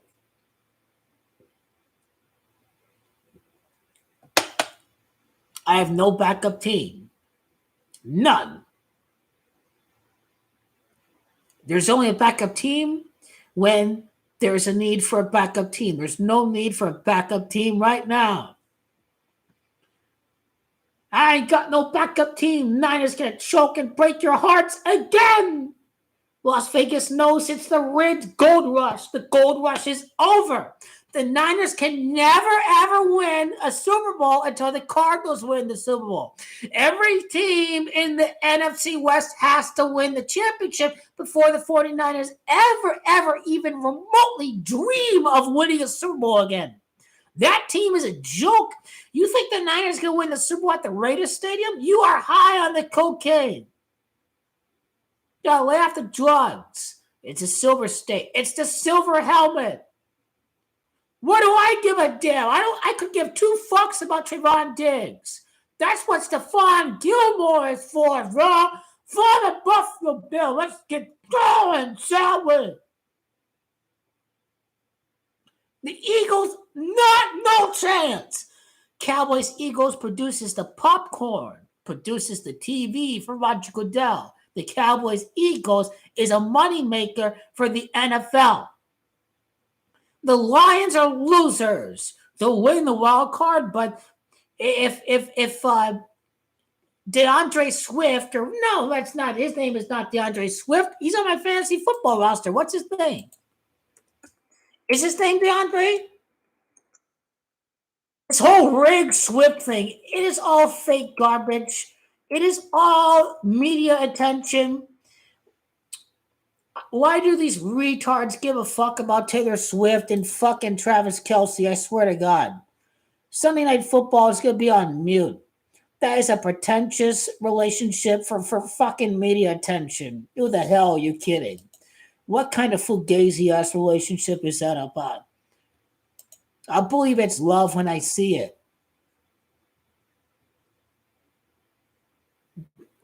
Get back to me in over 12 months. We'll go back to it, see if it's for real, if it's some rigged-ass hoax. Taylor Swift, DeAndre Swift, Swift and Kelce, DeAndre Swift and Jason Kelce, Taylor Swift and fucking Travis Kelce. Yeah, his name is DeAndre Swift. I remembered correctly, but yeah, he was with the Lions, so the Eagles could face off against the Lions. Who knows? I guarantee you, these fucking Sunday Night Football announcers, they're going to be talking about that garbage all game long. I'm going to ask my uncle what he thinks about that, about this Taylor Swift stuff. But I'm not going to listen to it, man. I should have my doubts if this is going to be a genuine relationship. If it's really love or it's just fake-ass love, as you see a lot of times from these fucking celebrities, they're not in there for to be, for real-ass genuine love, man. Quick sex, quick media exposure, Fake as hell. Why the hell does the public eat up this garbage? All I know is going to be a swift-ass exit for the Kansas City Chiefs in the playoffs when the Dolphins knock their ass off at Arrowhead. Taylor's going to need some attention. She needs more attention than football. So get your ass out and jet off to Cancun. Jet off to fucking Bahamas. No Chiefs in the AFC Championship game. It won't surprise me if it's an Illuminati ritual or they blame it on Taylor Swift or whatever. So the Chiefs are cooked. This team is cooked. They can win as many games as they want. It's the regular season. They're going to lose to the Dolphins in the divisional round. Because of numerology, because Patrick Mahomes is a 23-5 fight path numerology, winning 2 out of 3 Super Bowls. His AFC Championship streak is currently at 5. You got to sell the hype in the divisional round to make it back again. So the Chiefs will make it to the divisional round, but the Chiefs are going to lose. And mind you, I've got the badge right here. I'm part of the nation, but I predicted the Chiefs to beat the Eagles before the postseason happened. So many of my Raider homies here hated that, but it was rigged for the Chiefs to beat the Eagles because of Andy Reid being a former Eagles coach, because of Travis Kelce going up against Jason Kelce. So if the public likes a good story, too bad we don't have. I'm not ruling out Trevon Diggs coming back. He gets an extra week to evaluate his playing status if the Cowboys do get the bye, but I'm going with the Cowboys to beat the 49ers. There we go. Fuck. Go. Come on and get it. Come on and get it.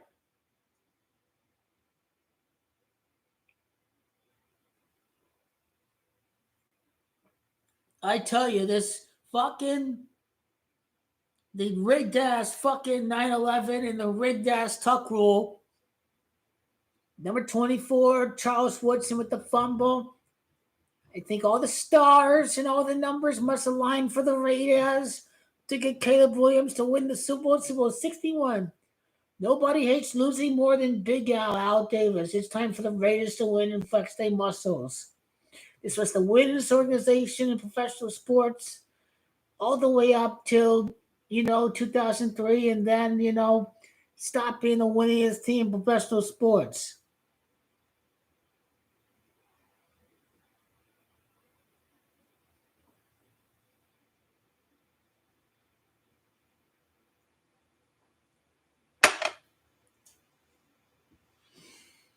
Many people doubt Dak, but I've always been a believer of Dak Prescott.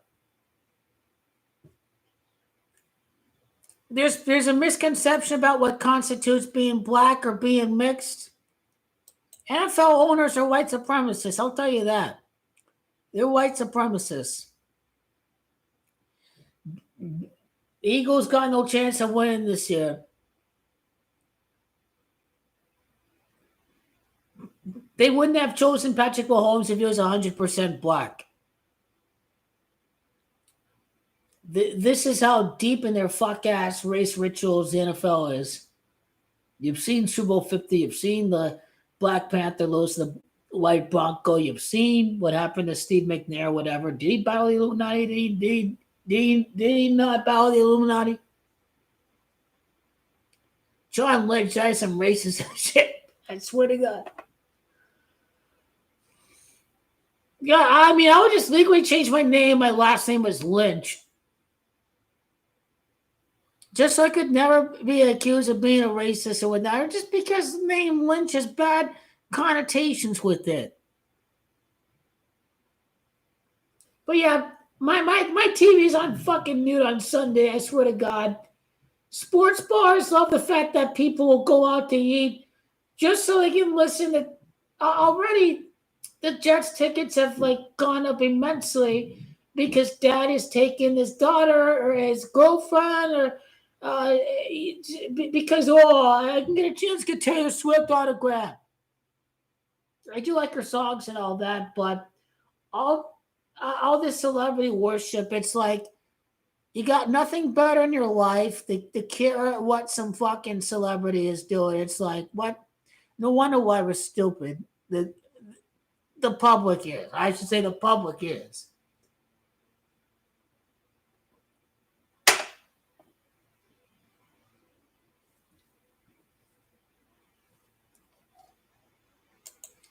Division rivals don't win Super Bowls at their rival stadium. The Seahawks lost in choking fashion at the Cardinal Stadium. The Chiefs have got no shot. Las Vegas is laughing all the way to the bank. I keep on telling you this. The Southern Niners didn't win last year. Mark Davis isn't hosting the Super Bowl to see the fuck-ass Chiefs win.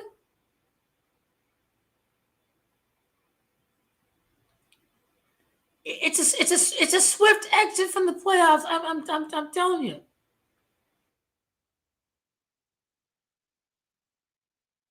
So I mean, for me at least, if everybody was all high and mighty on the Bills last year, then the Bills have to make it this year. I mean, for me, Josh Allen play on the Wyoming Cowboys, so for me that is all good for me to go with the I mean, I do like how Rain is Camacho 6'3". The thing about Dak Prescott, even though he's mixed race, he plays quarterback like a white quarterback. So he's not a running quarterback, but he is a pocket passer.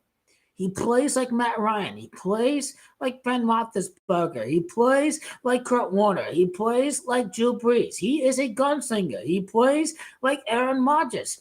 He plays like the classic step back and throw gunslingers during the gunslinging era that we've seen from 2008 to some point in time to the late 2010s. Dak has to make reads. Dak has to be smart. I believe he does know how to make his reads. I know he is not the most athletic quarterback in the world that Dak has to make up with it with intelligence from the pocket.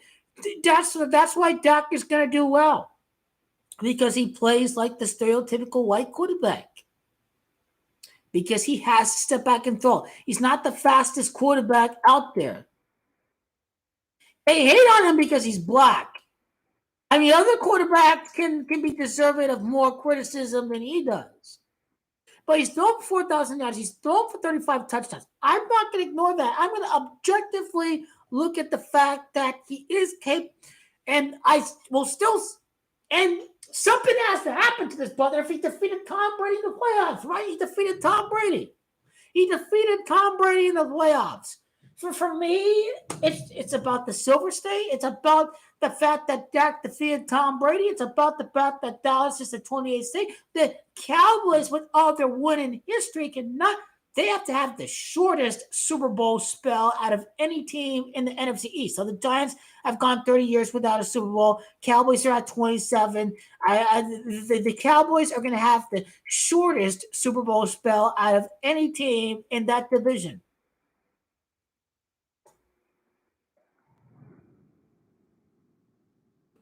Thomas Edward Patrick Brady's 126. It's 1 month and 26 days after the upset of the Bucks. The Cowboys can win the Super Bowl. The Cowboys defeated Brady and the Bucks. The Raiders last Super Bowl over the Bucks. This is what's going well for the Cowboys. This is why Trevon Diggs got hurt, because there's no Diggs brothers. Who cares? Even if he's on a walking boot, they're still being interviewed by the press leading up to the days of the Super Bowl during the 14-day window from after the conference title week to the Super Bowl.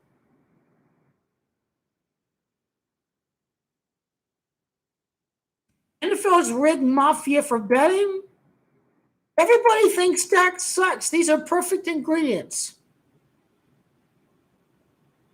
Everybody can get psyoped into thinking some white golden boy, Brock Little Purdy, gonna win a Super Bowl.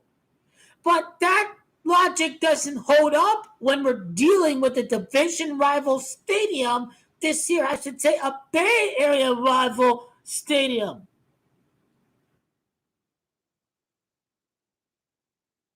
And he doesn't lose his brother and his mother without taking greater glory. So if people here want to believe in death rituals, you got to look into that, because I did. There are times where a death directly leads up to a Super Bowl. So Art Modell died for the Ravens. He was the Ravens owner right before the season, 2012. The Ravens proceeded to win the Super Bowl. Then there's Len Dawson. He dies for the year. They win the Super Bowl. But then for Dak, even though his mom dies in 2013, that 10 years and 3 months is going to connect to the Cowboys Super Bowl 30 opponent and the opponent of Dak's injury to his ankle in 2020. So it's either on the year that they win, or it could be some death a few years leading up to the event a few years later. So that is the tricky part to the equation.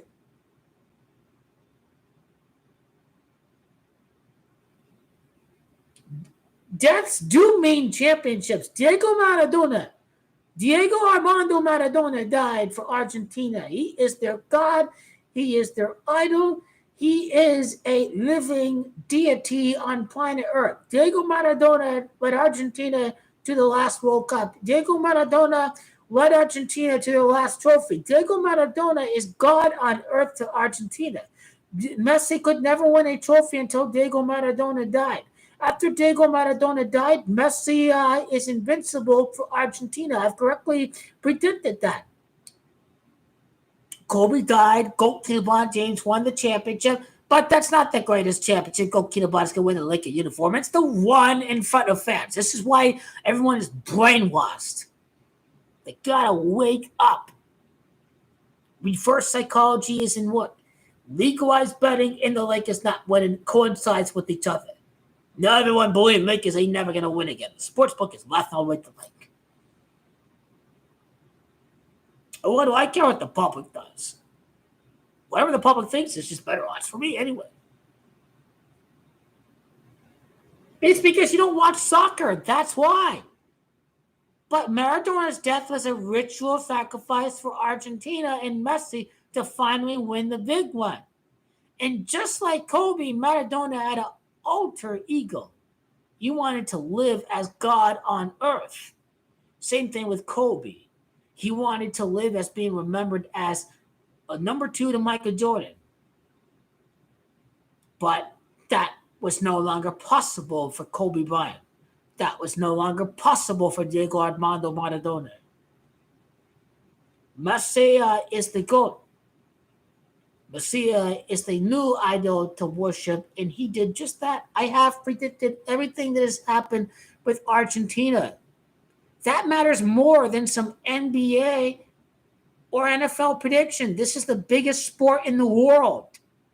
Football, soccer matters more than any sport out there. And that is the facts. This is a global game and not just a national game. I have told you how deaths have resulted in championships, ritual death sacrifices. Same thing has happened to Dak and his brother. Murders 34, suicide 34. 3 years, 4 months after Dak's injury, he wins the Super Bowl. That is how you connect the injury, the ankle injury of Dak Prescott against the Giants to his Super Bowl victory, which will occur right after the suicide of his brother during a tumultuous time during the COVID pandemic. Skip Bayless saying some insensitive comments. Thank God Shannon dumped Skip Bayless because these were some very distasteful comments made by Skip Bayless as far as Dak's depression goes. We're all human. We all have emotions, and Skip is just in poor taste. He's a narcissist, all that. He spread lies about Troy Aikman being gay in his Dallas Cowboys book in the 1990s, all that.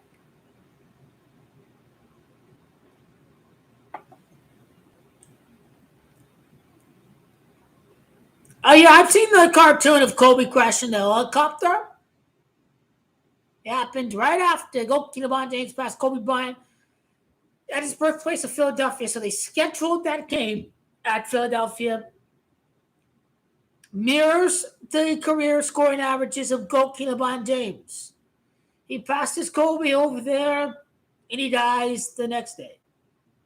Only a brainwashed fool can say that Kobe's death was not.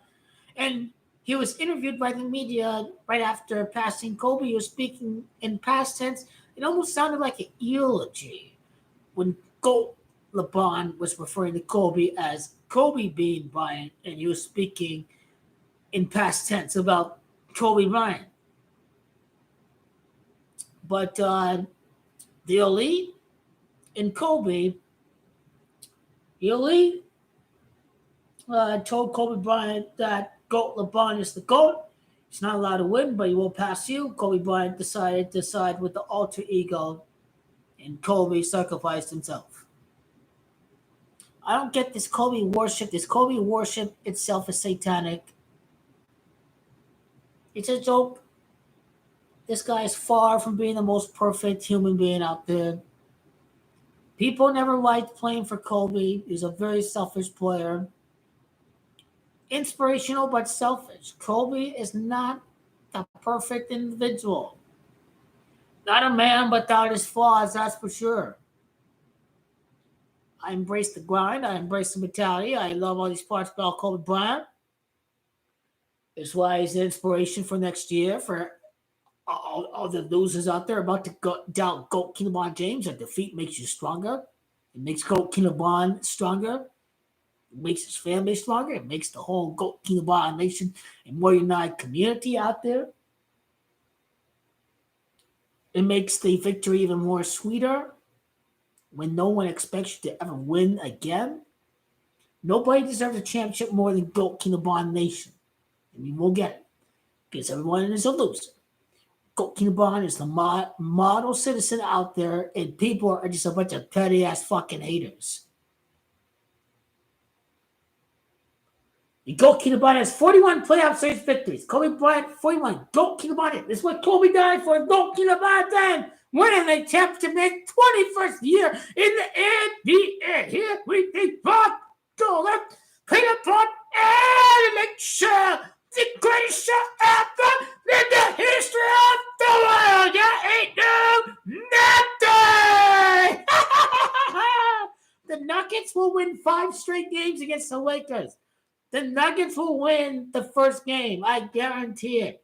So the loser-ass haters can suffocate and choke on their own words. You want murder for GOAT LeBron James? You're going to get the same thing happening to you. GOAT Don hating mom.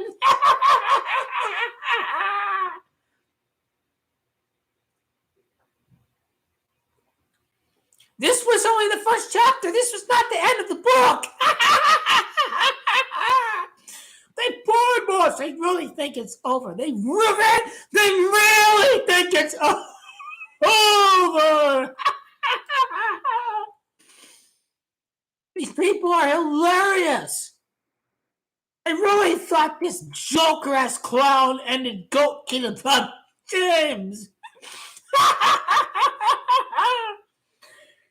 Every game was close. It's how you know it's rigged. It's like they show you in the open every game is rigged. They really had brain loss. His script is no different than his other foreign counterpart, Dirk Nowitzki from Germany. Oh, he sweeps the Lakers. He sweeps Kobe in the Lakers.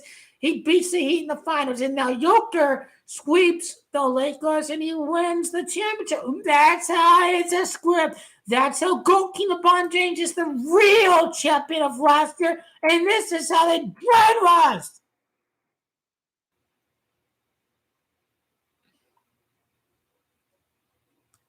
I know GOAT LeBron is the GOAT. I can't believe it. What is that, 26 days till the start of the season? I could give 2 fucks about October. I could give 2 fucks about November. I could give 2 fucks about December. I honestly, I thought GOAT LeBron was going to sit out the first 5-10 games of the year, but maybe not. He had surgery in the off year. It impresses me more that he's able to play.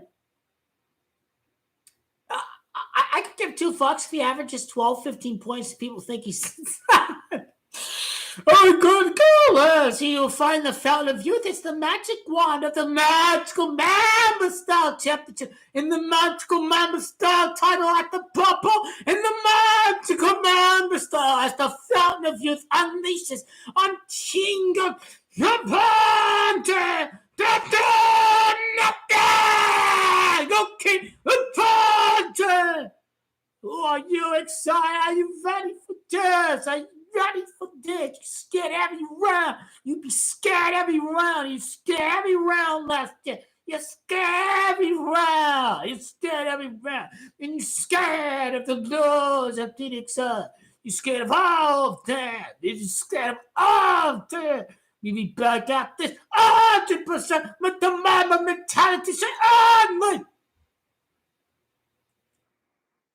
the numbers say everything. Bro, you've been here the whole stream.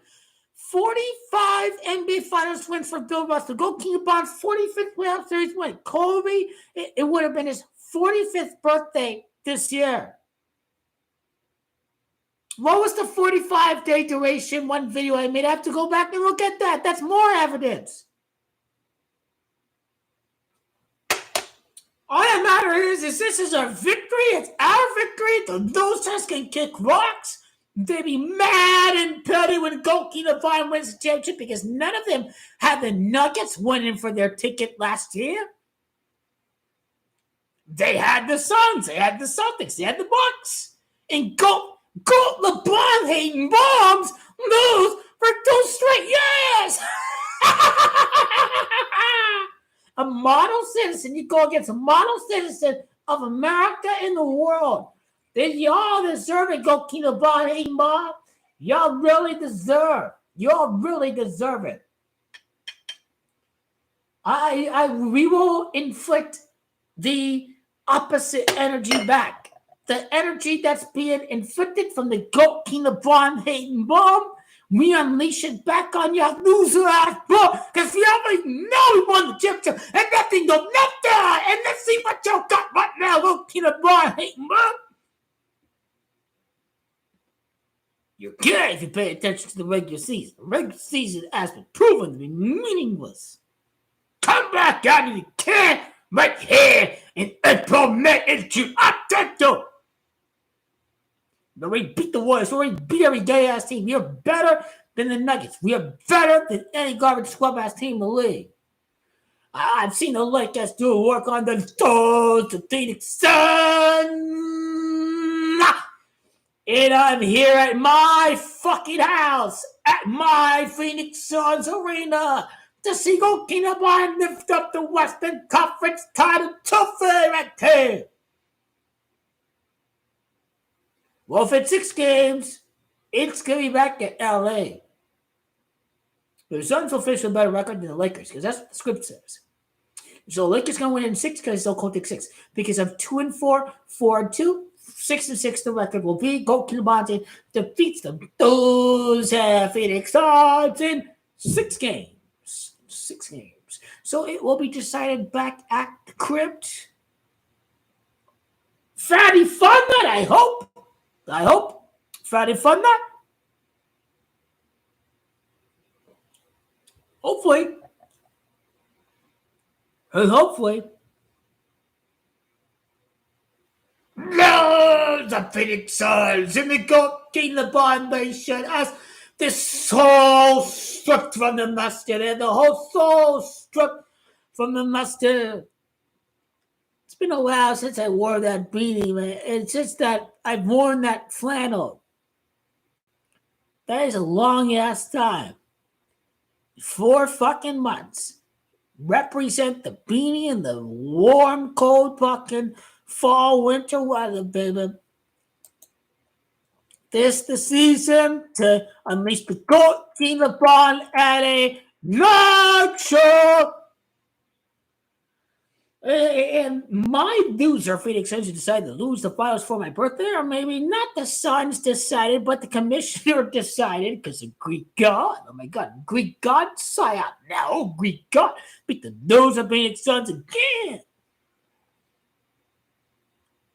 But a very significant event is going to lead up to the next chapter. He did. Kevin Durant had the chance to defeat the Bucks on one shot, a 3-point shot. Kevin Durant must make up for it against the Milwaukee Bucks. Our revenge against the Bucks is coming. It's part of God's master plan. For see Goalkeeper LeBron win the ring, and then see another great player, Kevin Durant, win on the Phoenix Suns. This guy is certainly watching out for me. Mamma mia, thank you, Lord Almighty. It's all coming together. I believe in the master plan. Here we go. The irony is quite amusing. It really is. You see LeBron lose, they'll lose in Phoenix Suns losing. But it's all coming, Tone. It's all coming, Tone. What happened to the messages right there? What happened to the message? Message retracted? What is going on? I don't know why it says message retracted. Did memorabilia remove its messages? This is so weird.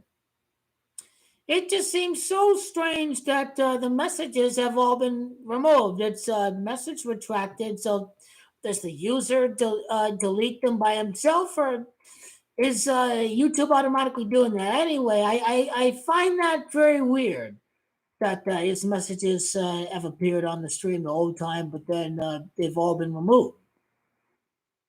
Uh, so weird. I don't know what's going on. I don't know. I don't know.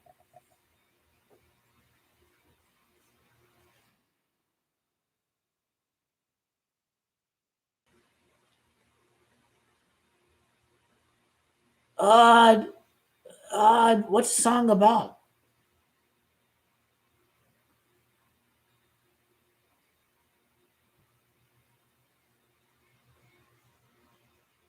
Well, as far as the Lakers and the Celtics and the NBA Finals preview commercial last year, some reverse psychology going on. So it's going to lead up to the following year. Even though they showed Magic and Larry Bird, it may just lead up to the following year's NBA Finals matchup, honestly. And then Tatum and Goki Laban and Charles Barkley on the commercial with the ruffles, chips. Just like death sacrifices sometimes don't happen the year as it happens, but sometimes a couple or a few years later, this Ruffles commercial may just lead up to a future matchup that doesn't happen the very next year, but just happens to happen a year later. So these are Illuminati gimmicks that kind of lead up to the next season. The key word is next season. Just like a metric interpretation, like prior or after, or it's very real interpretations. The interpretation stage of gematria. When we're breaking down references. Before, after the 57th, 56th season, as we talk about with the Phoenix Suns, that is all very real.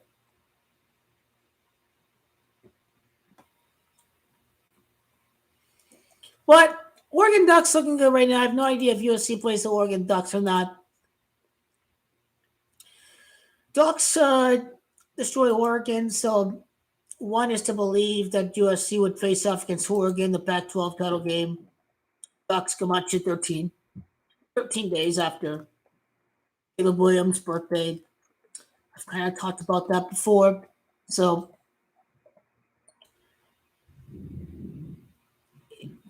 hopefully a year or two away from Notre Dame wins the championship. I like Notre Dame. Sam Hartman's good, but I knew that they were not going to win with Sam Hartman. I guess all depends on who the next quarterback is, whatever. Deion Sanders' first Pac-12 victory over at Tempe, the site of the Cowboys Super Bowl 30 victory. Let's all not kid ourselves. Colorado is going to be a big-time program next year. Deion is great. The kid who got injured by the Colorado State player, he made up for it. They met up with each other. They have forgiven each other, like it's football, like it's nothing personal or anything like that. I think Deion is teaching those kids very well, and he doesn't want to risk injury with players.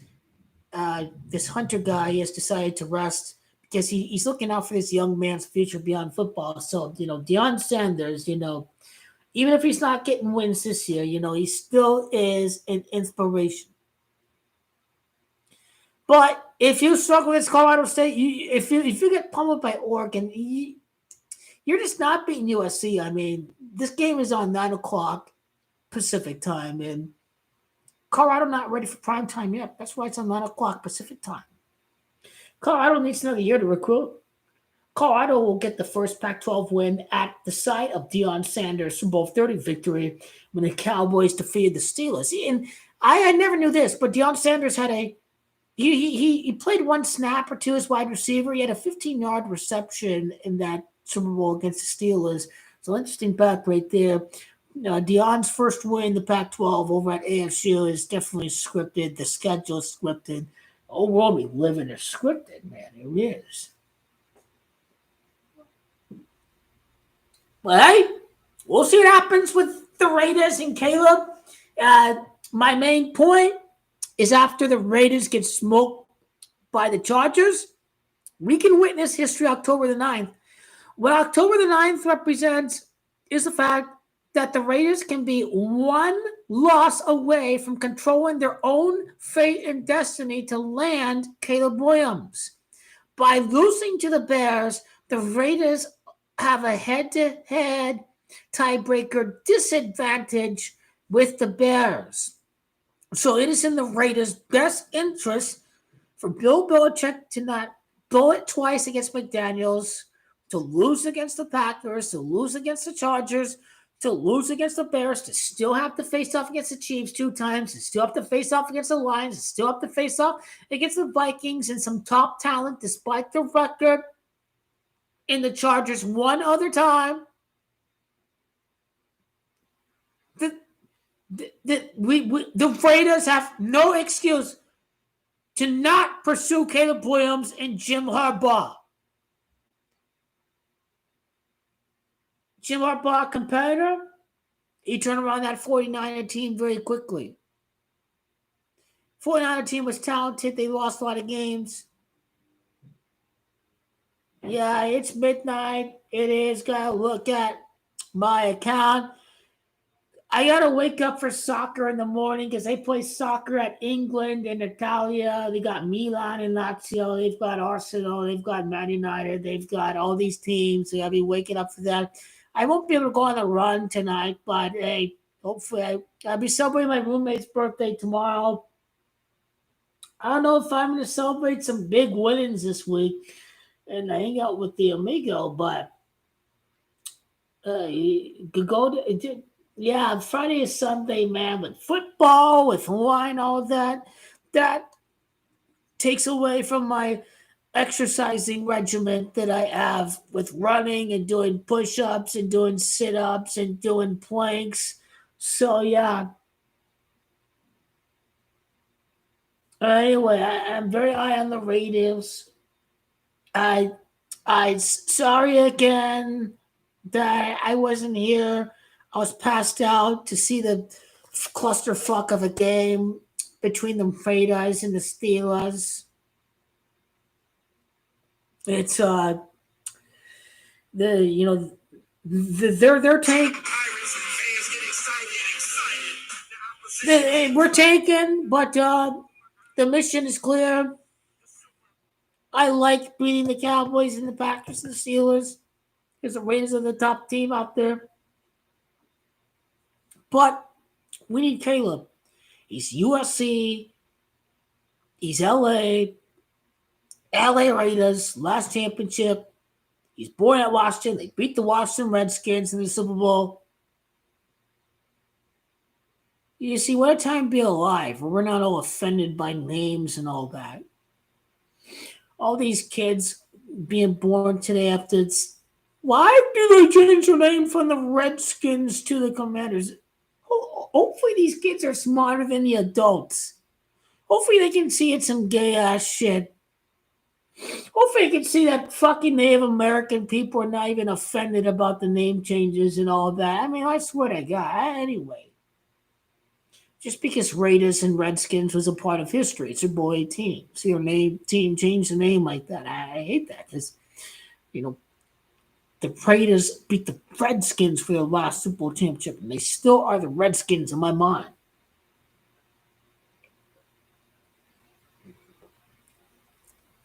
All their wins came when they were the Redskins. Their NFL championships, their Super Bowl victories. But anyway, October 9, I'll be live for that game. Hopefully get closer to getting Caleb Williams. Good night. Very interesting stream with many other topics. I'm sure you all like to drop by. We'll be back next time. Good night. night and have a great week. Stay safe and be in good health and good spirits to all of the people in the community. Have a great night. Wishing great health and great spirits to everyone out there. A last thing I like to say is it's a great week of 50-50s. Really high in the Jaguars. Kind of nervous about an 18 parlay. If the Bills end up losing against Miami, I may end up losing that. If it goes down to Buffalo, Miami, hoping Buffalo wins, but won't be surprised if Miami wins. So, all of the money that I've got, I'm just gonna kind of stay away from the Buffalo game. If I win the parlay, then it's great. But there's 4 legs left. There's like Florida, there's Notre Dame, and the Jaguars, and then the Buffalo Bills. Well, percentages say Buffalo should usually win at home. Is Buffalo really supposed to play on the road in the playoffs? Or are they supposed to get a number 1 or a number 2 seed? So that may give us the answer. I mean, Buffalo could win this game, and Miami could win the division, but still finish, as a number 2 seed or whatever.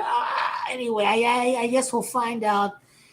Yes, we'll find out, but the winner's already been decided by the NFL. But the division is more interesting, though, if it is tied with Miami and Buffalo at 3-1.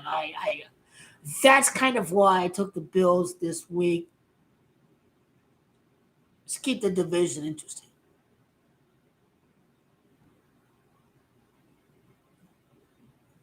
And it can be winner take all in the final week. But suppose if Miami and Buffalo split the season series, if they face off in the AFC Championship game, then the winner wins 2 out of 3 to make it to Las Vegas. Las Vegas is 23. So Buffalo's playing on the road. I'd say bring it the fuck on, baby. Bring it on. Well, that's all I have to say about Buffalo. The soccer, we'll see if points are dropped by Man United, but Arsenal wins. It could be by goals. It could be more than a goal. As a Juventus supporter, I hope that Milan will drop points, but it's at San Siro. I think gotta go with Milan over Lazio, honestly. And Postecoglou, the new manager of Tottenham, is a Liverpool fan going up. Tottenham are undefeated. His first loss could be against Liverpool. That could be the script tomorrow for Tottenham against Liverpool. If Tottenham lose and Man United win, then suddenly Man United are back in the top 4 race. So some interesting things going on tomorrow morning as far as soccer goes. And then I'd be very stunned if the Jaguars lose that opening game to start off the opening Sunday, honestly. Really high in the Bengals. We like the Ravens. We'll see. There's a lot of opportunity this week for everyone out there with the 50-50s, with the 2-3 point spreads out there. Lots of room for opportunity, and all I have to say is that there's a 24, 48-hour window where do some last research and see what you want to do as far as parlays go. Build a confidence interval. Which teams are you most confident winning for the week? Which ones are you not most confident in for the week? Mix it up. Not every parlay is going to have one team. These are things that I'm guilty of not doing, but I can certainly do better. But hopefully I can kind of spread the words of wisdom. Don't just do it all on the Buffalo-Miami game for every parlay. Spread it out. Kind of stay relaxed. Be relaxed. In case if Cincinnati doesn't win, if anything happens, then, do one without Cincinnati, I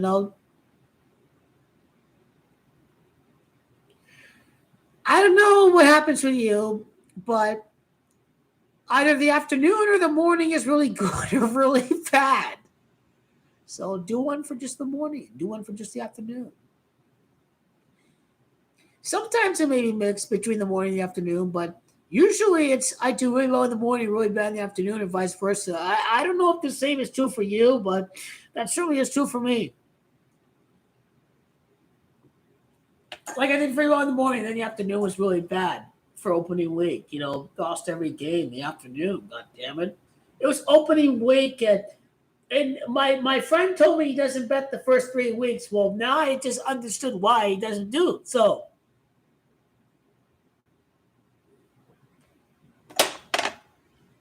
anyway, yeah. Good night. Gotta wake up for soccer. Let's go. See how we do this week. I think the week 4 is gonna be the week where I hit it off. The Dak Prescott number 4, the fourth season Mike McCarthy and Dak Prescott. I just feel very, very good because it's week 4. And this I didn't mean to say it at this moment in time, but 2/11, February 11, I feel even better about this week, man. I do. Anyway, keep the energy going with the games and all this shit because we need to see more energy as far as it goes for the games and certainly for the NBA. I think Go Keenabon losing against the Nuggets has crushed the soul and spirit of many other Goat Keenabon fans. But I challenge you to unleash your inner Mamba mentality because Kobe lives with me and it's going to live with you. So keep on attacking like a tiger. Like Tony Tiger here. Keep on attacking.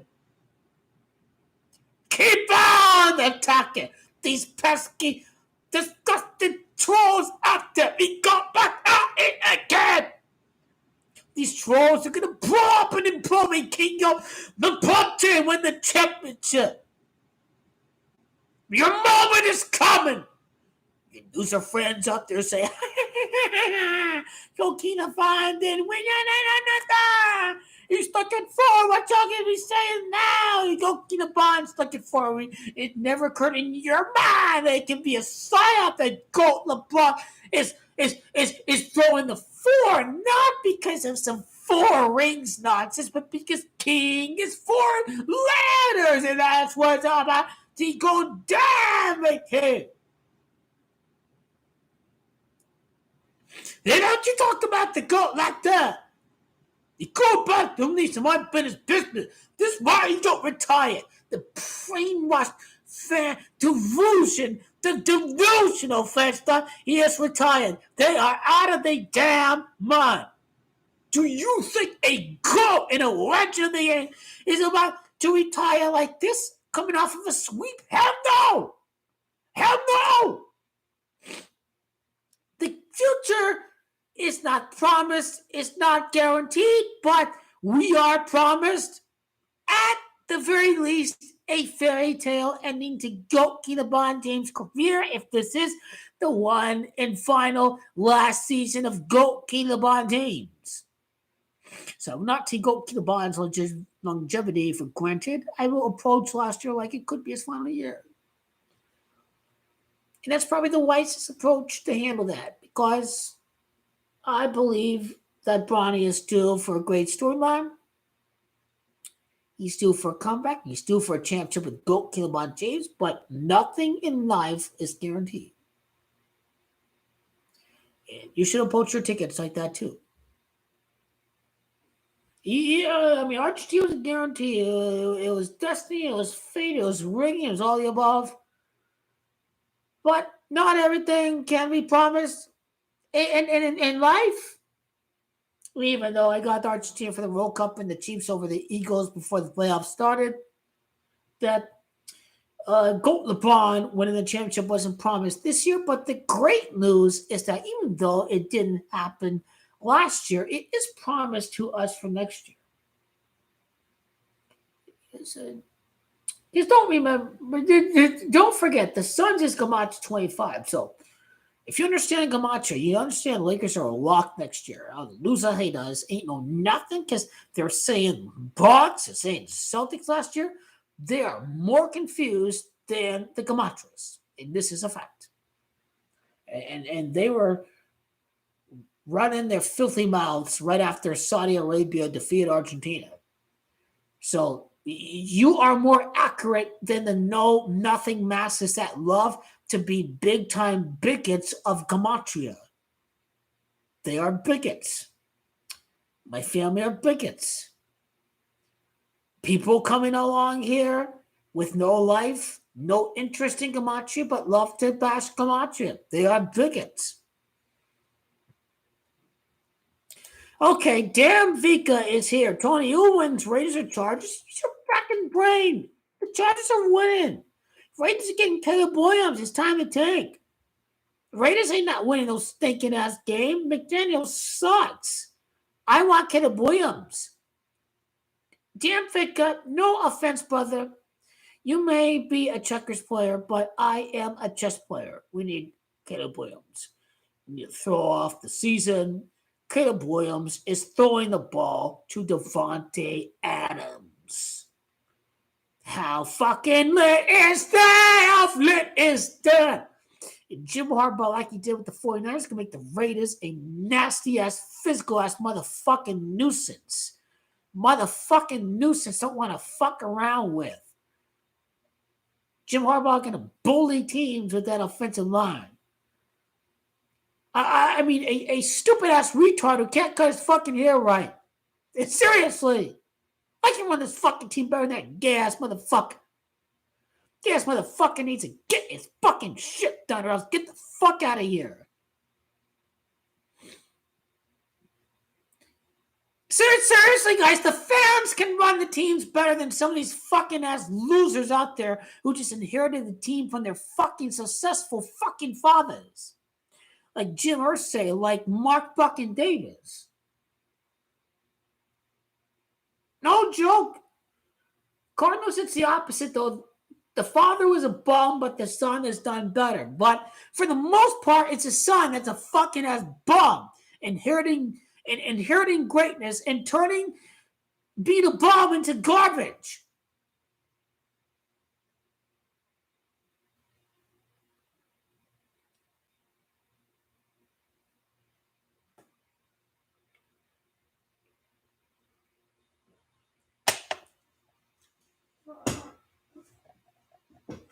Right? Don't you want to see greatness again? This is a landmark image. Al Davis and his turtleneck winning the Super Bowl. Isn't that what we want? Hey, how's your night? Hey, fine. Mine is interesting. Yep, it's interesting. It's yeah, I don't know. I don't feel passed out or anything after drinking a whole bottle. But then because I can run 8 miles easily or whatever. It's like it just has reversing effects. So my metabolism is so fast, you know, in great shape and all that. So yeah, it's good. Yeah, it is. I'll have your gift card all wrapped up. I'll be all ready to go tomorrow. I'll be all ready. Jordan Love winning the Super Bowl. You got to be high on. I want whatever weed you're smoking, because my roommate's got some fine ass plants going right now that we're gonna get some fine ass fucking weed. I want whatever you're smoking. And for the record, I like to take Davids, but you just said that to trigger a reaction, and I should have known it. Did you want to smoke tonight? Tonight I can't. Yeah, I know. I'm kind of blazed right now, whatever. But I'm okay. I have to wake up early tonight. I don't know how tonight's going to be yet.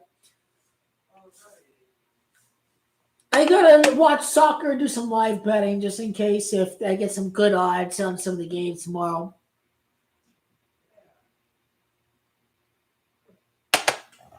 Anyway, we're live from Monday against the Packers. You can laugh at my team all you want. But I think y'all gay. Just the Raiders are tanking for Caleb Williams and Jim Plunkett, number 16.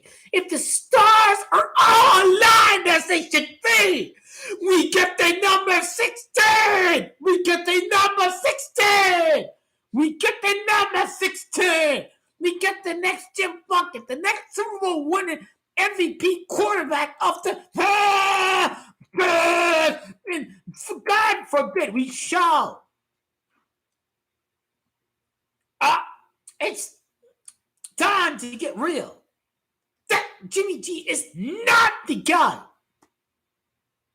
He's not the guy. I want to bring back Derek Carr as the backup quarterback, and spiritual preacher of the Raiders called me a nutcase. I don't care. I think we need a spiritual preacher because he lives and bleeds his soul for the Raiders. He doesn't have to be the starting quarterback for the Raiders, but he can be the backup quarterback and kind of, I mean, it's like Charlie Batch, right? Charlie Batch is that kind of guy for the Steelers and Ben Roethlisberger. He's been the backup quarterback for years. So Derek Carr gets a good, fine paycheck. He doesn't have to get hurt again. He doesn't get the, Brett Favre treatment of getting injuries. Just I feel like he should be the backup of the Raiders, but that may be a fantasy world I live in, but I didn't give a damn.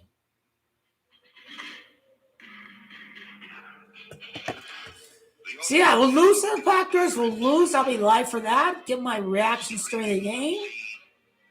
Chandler Jones gone all cray-cray. What is going on with Chandler Jones? He left the Cardinals and he's gone full cray-cray right now. What's going on with this bugger? What is going on with Chandler Jones? He's been spewing about a pedophile ring happening.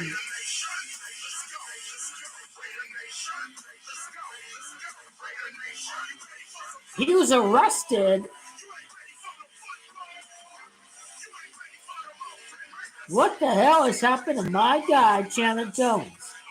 A beast for the Arizona Cardinals, for my Arizona Cardinals. And the enemy of my enemy is my friend. So fuck you, Rams and Seahawks and Niners. Fuck you all.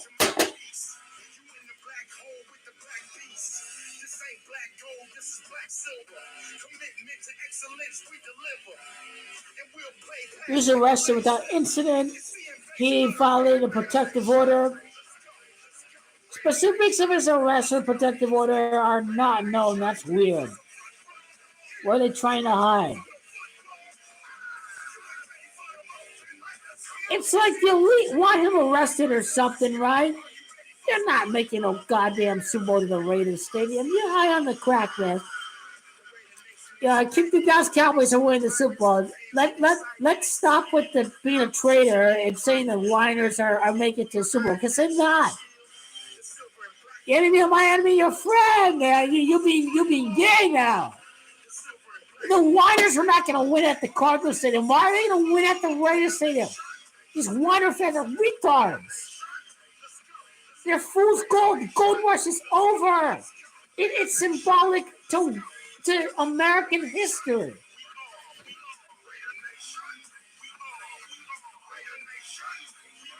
Now the next sample, the mixed quarterback is not going to beat Josh Allen.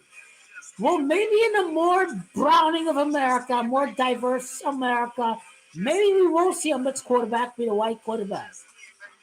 But the white supremacist NFL, they don't want a full-blooded black player win the Super Bowl. What? Because white supremacists run the league. And don't forget that white supremacy is alive, because you can identify as being Hispanic or Latino, but you can identify as being more white, as being a Hispanic person than versus being, Native American and all that. So, the census bureau is going to change. People of Latino origin are going to identify as white because they have identified more with their Spanish blood origin. So that part is very real, and that's where you have to be mindful as far as the future goes.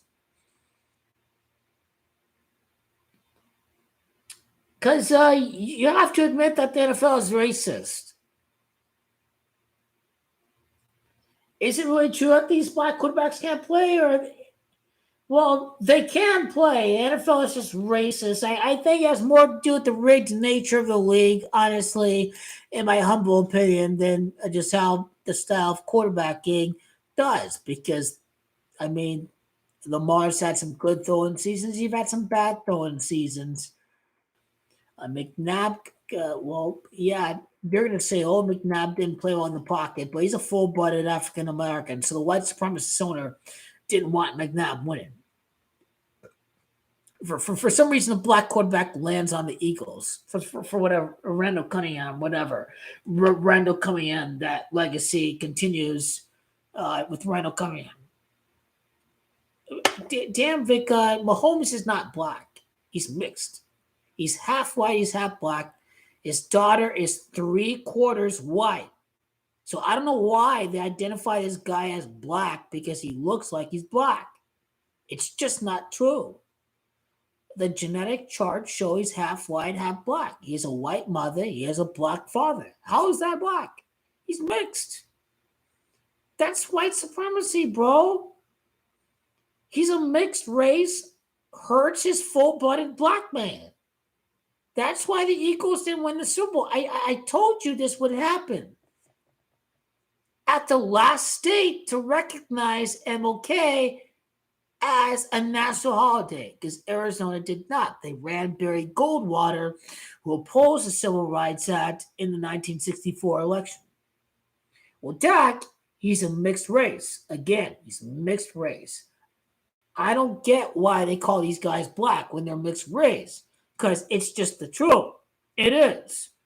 The truth is not biased. It is objective. White mother, black father.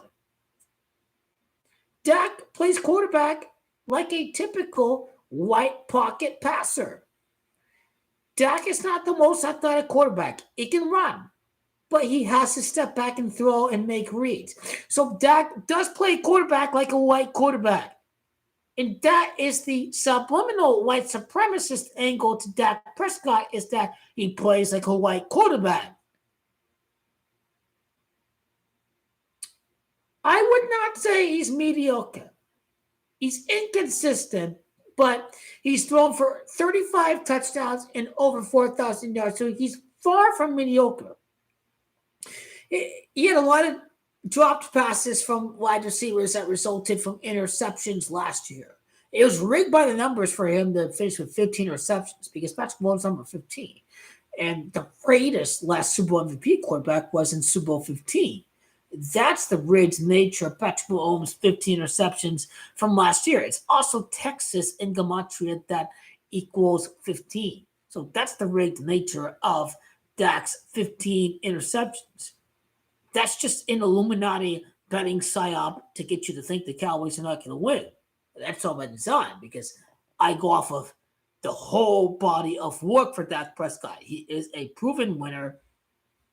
I think the year the Cowboys lost the Rams were scripted to make it to the Super Bowl in Atlanta with Todd Gurley, the Georgia player, all of that, because it was rigged, not for the Cowboys. It was rigged against the Cowboys. It was rigged against the Cowboys last year.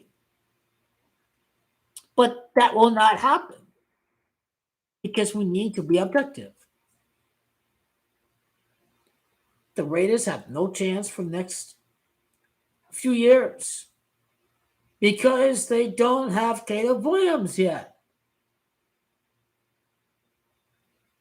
And Patrick Mahomes didn't win the Super Bowl his first year. Aaron Rodgers did not. Peyton Manning did not. Well, Moloch did. Tom Brady is Moloch like Michael Jordan. He is bull worship. Illuminati worship to the core. Home teams only make the Super Bowl when there is a pandemic, when there is social distancing. That is the lesson that we have learned from 2021 and 2022, that in the age of pandemics and social distancing, that is the only time that a home team can make it, is when they want to socially distance. So the pandemic is over. This so-called curse is not over. It is still continuing. as is in the age of normalcy. So taking that knowledge and understand exactly why the Rams won at LA and the Bucks won at Tampa is because of COVID and social distancing.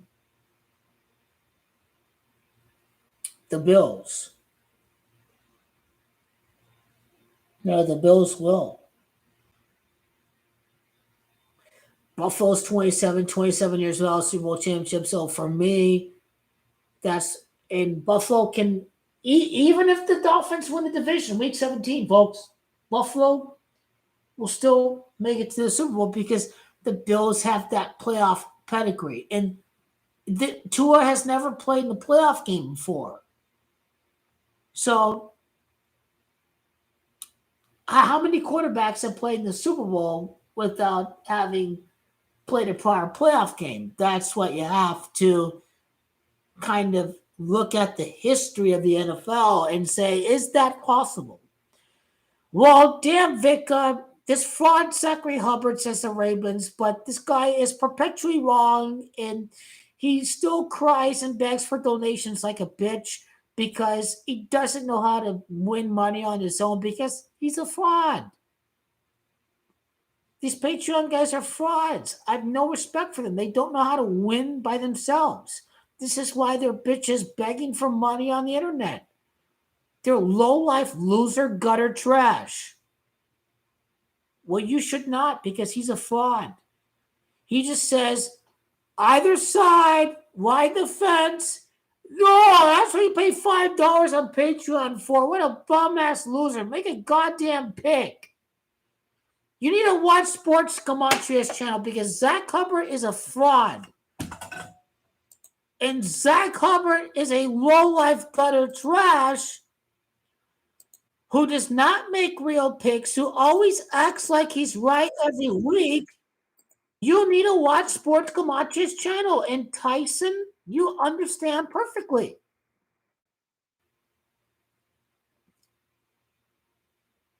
Either side, swing with the fence. Really?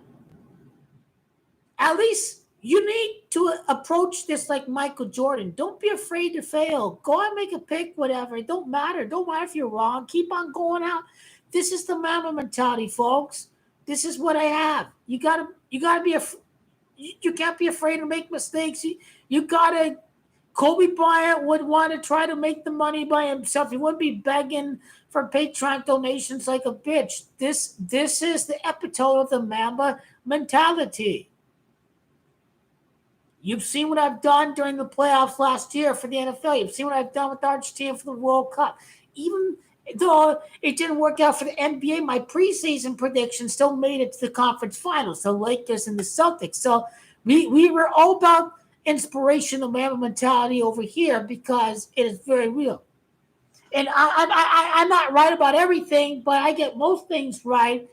And then we need to continue with the grind. We need to be very bullish, not be afraid to make mistakes because that's what people respect, to be bullish, to stick with your pick. And, that people respect that. And they just want you to be more straightforward and just not flip-flopping and saying, let's ride with the fence with these three teams, whatever. Like, go out and make a pick or whatever. And that's what people respect. So I got to call out this Patreon nonsense because these people are afraid to succeed and they're more afraid to fail. And they just want security. And there's no ounce of Mamba mentality in these people.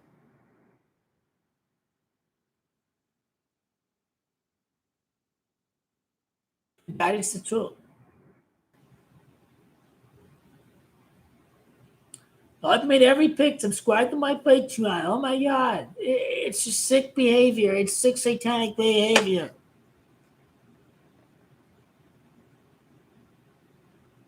Really. It's a joke.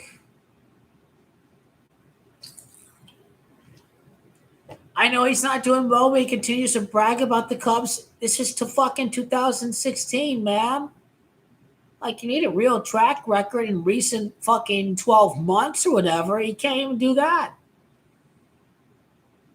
So, Sports Camacho's channel, Jim Bob, make a pick. He said, Jim Bob says, make a prediction. And Zacky Huggy Hacky Hubbard Squabby Quabbard says, subscribe to my Patreon. You won't get topics. This was back in November, mind you. This was November, December. So when Jim Bob said make a pick, Zach Hubbard had the opportunity to say that Argentina will win World Cup. Maybe that would get people to subscribe to his Patreon if Zach went on Jim Bob's channel to say Argentina win World Cup. Well, great. If Argentina won the World Cup, people would have gone on to his Patreon to see the picks for the NFL. But he doesn't even make a fucking pick when he's been asked directly to say a fucking prediction. All you had to say was Argentina win the World Cup. That's what I would have done. That's what a genius would have done. Well, yeah, Sports Camacho has 50 or 60 videos. It's a lot of videos, so I know. You guys are not aware of Sports Camacho's channel, but he exposes Zach pretty well for being the agent scammer that he is. The IRS is after him because he is actively evading taxation. One thing I'll never do is actively evade taxes when the IRS knows all of our banking and routing numbers, because that is how we get our tax returns. That is how to be a dumbass grade A.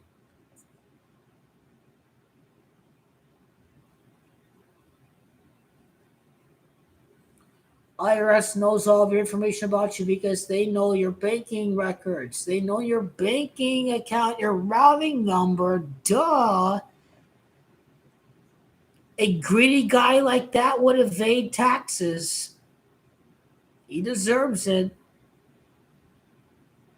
IRS out to fight the truth, but not he's evading taxes. You gotta be smart and understand that there are con artists out there.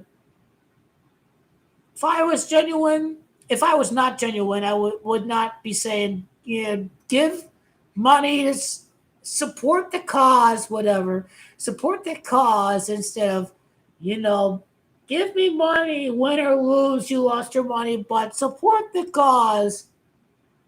I care about you guys, about spiritual enlightenment. Like, I don't want you to just start using you guys for money like a greedy ass motherfucker would do, Like, I would want you to just, be active in truth. You have to do your own work outside of my channel.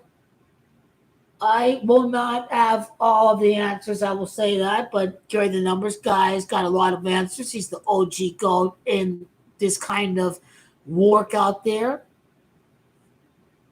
Gary Greenberg, he's been banned on Twitter quite a amount of times. I don't know what Twitter handle he has, but anyway, he's been an inspiration. I had no money to pay for his class a few years ago, but he offered me the chance to learn from him because maybe he knows I'm being misled by the wrong person out there. So, Gary, I've got respect for. He hasn't paid attention to his channel. Well, he used to troll my channel in 2017, 2018 under a name, Mike Manning, whatever, but I think he wised up about that. But anyway, even if I was making right picks, I'm sure he would still pay attention a little bit way. But one thing I would never do is call Gary a fraud because, he knows more than I do. I'm not in this for ultra ego or whatever, but Gary definitely knows more than I do. I'll tell you that. There's someone out there better than I am. It's Gary Greenberg. It's Gary the Numbers guy. This guy is the OG out there. He does astrology. If I knew astrology, if I paid attention to astrology, like I wouldn't have predicted Argentina for 2018. Like, Arch Team's last win, Year of the Tiger. They won Year of the Tiger 2022. So, that's the top example that stands out as far as astrology goes, and Gary combines numerology and astrology. So that's the number one example right there.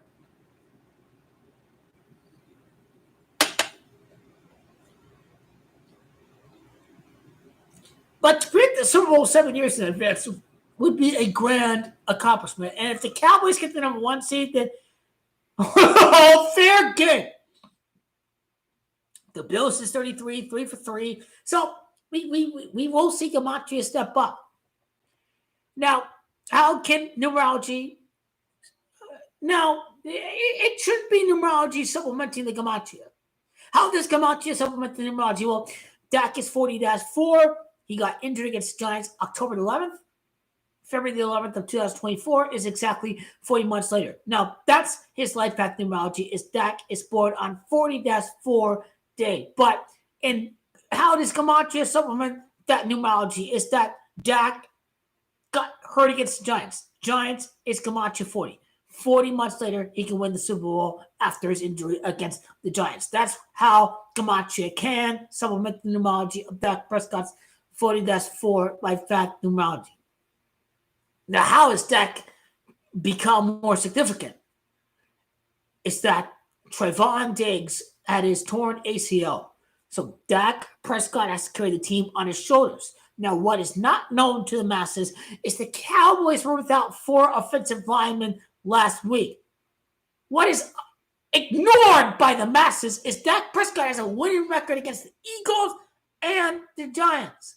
Now, I will give you this. What's Dak's record against Jalen Hurts? I'd have to go do the research and see what his record is against Jalen Hurts. But he has a winning record against the Eagles and the Giants. Just the uniform, the team, all of that. Dak has the edge over the Giants and the Eagles. Dak improved to 11-2 against Giants and Super Bowls on the 11th day of the second month. This was week 1. Cowboys won 40-0. So nothing, you cannot change my opinion whatsoever. Who's your backup pick? Who's that? I have none. None. 0.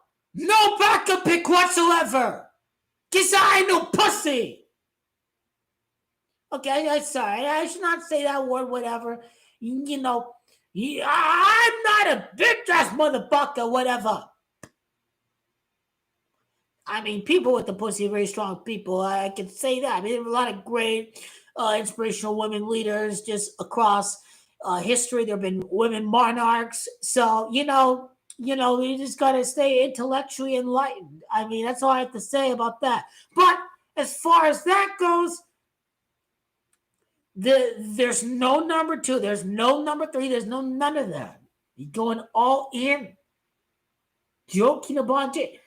Why didn't the Yankees win this year? Why did they win last year? Because Aaron Judge's 15-6 life path. The Yankees win 15 years later. This is why I cannot go with the Braves and win the pennant this year in the National League. Okay? Now it's a hypothesis. We'll see if it's true. We'll find out. But everyone against Dak, I think Las Vegas is happy with that. I think this could be a big winning year for Las Vegas as far as sports books go. I mean, can you imagine that? Las Vegas hosts the Super Bowl. They have a huge winning year as far as sports betting, future, and current markets are. It just, for me, when Vegas is hosting the Super Bowl, it cannot be the standout team at the top. And if the Cowboys lose Trevon Diggs, that's the ultimate psyop. And Cowboys didn't lose anything. That's why they bought Stephon Gilmore, the former Buffalo Bill, who played 5 years with the Buffalo Bills, is that he was bought to step up in the place of Trevon Diggs. And Deron Bland is anything but bland. He's got 5 interceptions in year 1. In year 2, he's got 1 interception. So we need to pay attention. We got to pay attention. I will give the Cowboys credit that the mentality has fallen short, but the scouting for the Cowboys has been superb. So the scouting has been superb, but the mentality, the winning mentality, go over the edge has failed them. Scouting's been good, but the mentality, Mike McCarthy, never has been a 1, 2, 3-year job because it takes some time to get that winning mentality engulfed in the squad. They had this Matt Flynn quarterback from LSU. He still led the Packers to the playoffs. Aaron Rodgers, he had the collarbone injury against the Bears, but Mike McCarthy knows how to win games with backup quarterbacks. He won with Cooper Rush last year. He can coach. All these people say Mike McCarthy can't coach. They don't know what they're talking about. And I don't know if any pundit on ESPN has talked about that. They don't provide intellectual, intelligent insight, but he knows how to game plan and win with backup quarterbacks. So Mike can coach. He can. And they looked very sloppy against my Cardinals last week with some of these penalties. But again, Cardinals are changing the culture very quick with the Eagles defensive coordinator. Cardinals going to be a dangerous team with Kyler Murray next year. Brock Purdy those 3 interceptions against the Cowboys in the playoffs. This team is cooked. Cardinals with a defense that can compete with the 49ers next year with a franchise quarterback. Brock Purdy is not a franchise quarterback. He is a system quarterback, but is he a franchise quarterback? He could not play through pain last year against the Eagles. He could not. I would take Dak any day of the week over Brock Purdy.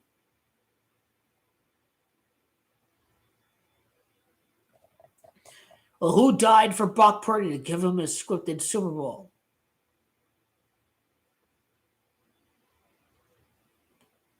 Tom Brady became great when America was 68% white. Now it's just about to be 60% or maybe even under 60%. I have to go see the exact numbers, right? But America is becoming more diverse anyway, like a melting pot, like Brazil.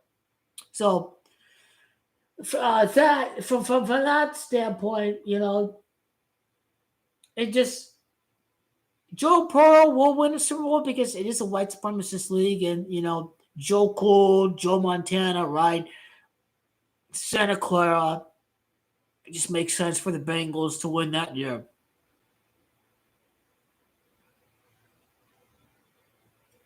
And, Joe Burrow played every Super Bowl of his career at California, so that'd be California again. So, yeah. If Joe Burrow is 5-2 after he defeats the 49ers, then they're not the top team to win the AFC, but this shows that Bengals are contenders every year with Joe Burrow. But as I have said, that Tom Brady went 10 years without a Super Bowl, and soon to be determined, but Peyton Manning, Patrick Mahomes, small market Indianapolis, small market Kansas City. He could go through the Peyton Manning trajectory where he wins only 2 championships. If he does win another ring, probable, but there will be a point in time where the Raiders, the Broncos are in the. Even if the Raiders win the Super Bowl 61, I'm not ruling out the possibility of Patrick Mahomes winning another ring because he's that kind of player. It would have to connect to athletes who've won 3 Super Bowls. So Troy Aikman is the one that stands out for me. A quarterback with 3 Super Bowls. But 4 has been more dominant with Bradshaw and Montana. But Aikman did win 3. There's not many quarterbacks who've won 3 Super Bowls.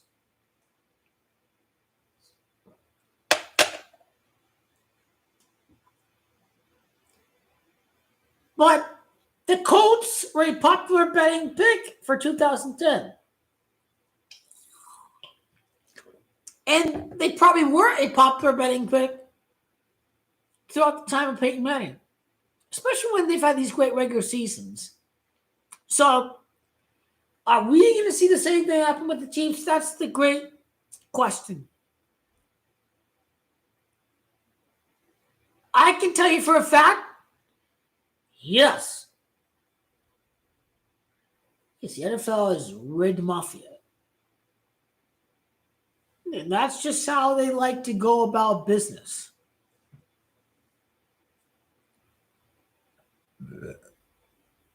That's how they like to go about business. So, again, I predicted the Chiefs to beat the Eagles before the playoffs started. Kansas City over the Eagles. State Farm Stadium, State Farm commercial. Didn't matter about, the Raiders or anything like that. So I'll tell you guys that, objectively, Chiefs are going to win, playoff field released, all that. But with the Raiders, if the Raiders host this grand event at this stadium, at the entertainment capital of the world, America's team. Now, here's why the Niners cannot win. California is in close proximity to Las Vegas. Even though ticket demand would be high, everyone going to that Super Bowl would be from California, would betting on the 49ers. So that'd be bad news for the casinos. Got to understand, it doesn't have to do with the Raiders being a division rival, even though it does play somewhat of a role. But they're big, attractive customers to Las Vegas, the 49ers, the people from the Bay who drive away to Nevada. They cannot win the championship. That is the reality. If the Niners are playing the Super Bowl, they lose. Las Vegas cannot lose. But the loser 49er fans will go to the Bay Area and bet against the Cowboys.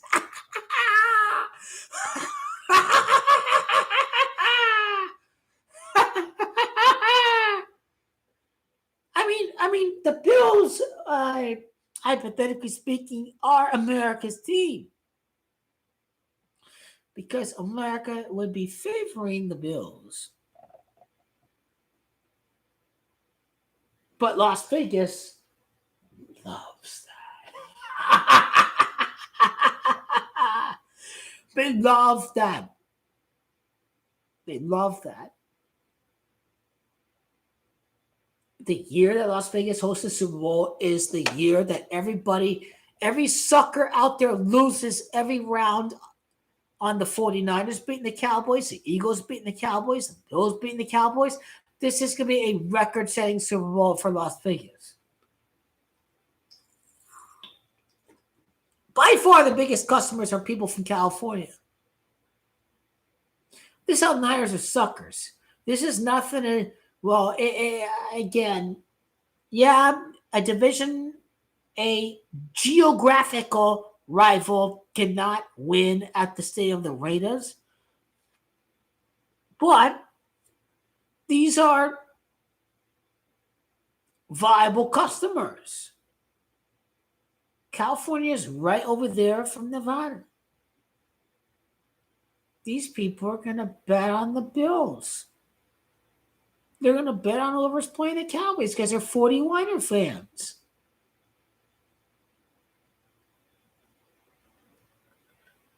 People thinking 49ers, they're not they're not thinking sharply. They're not going through what would happen as far as Las Vegas' biggest market goes. I mean, most season ticket holders of the Raiders are from California. Niners just don't have a chance because of business.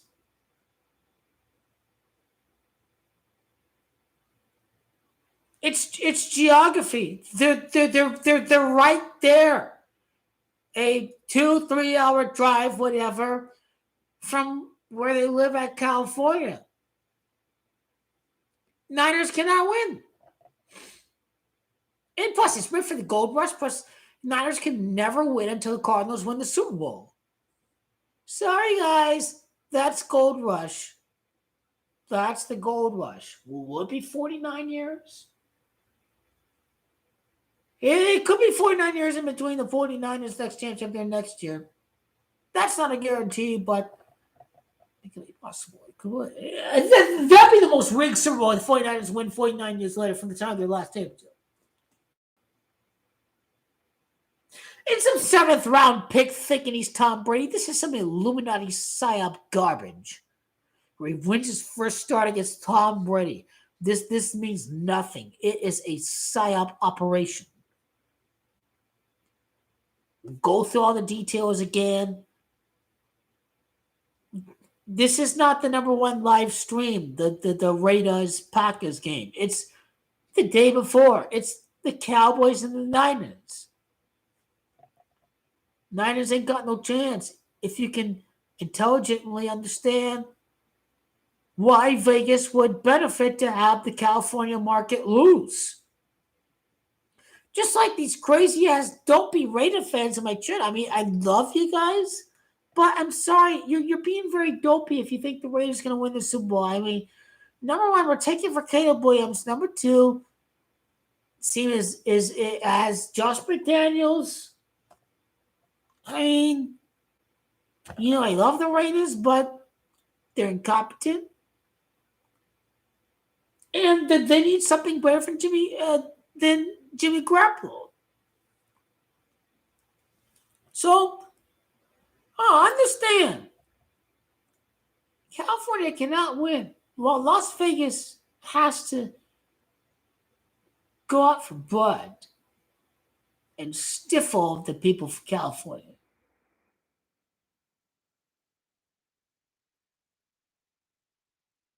Well, wouldn't that be fitting if, Mahomes-Burrow-Jackson, all that, Bengals win the Super Bowl, then the Raiders win the next Super Bowl? I mean, fuck the Bengals. I'd be happy for their fans if they do win. I think Joe Burrow's a great quarterback. So, as a neutral, as a Cardinal fan, as a Raider fan, as a lover of Carson Palmer, as a Cardinal fan, I'd be happy for the Bengals. But we got to leave the Bo Jackson shit behind us with another championship in Super Bowl 61 right after the Bengals win, is my opinion.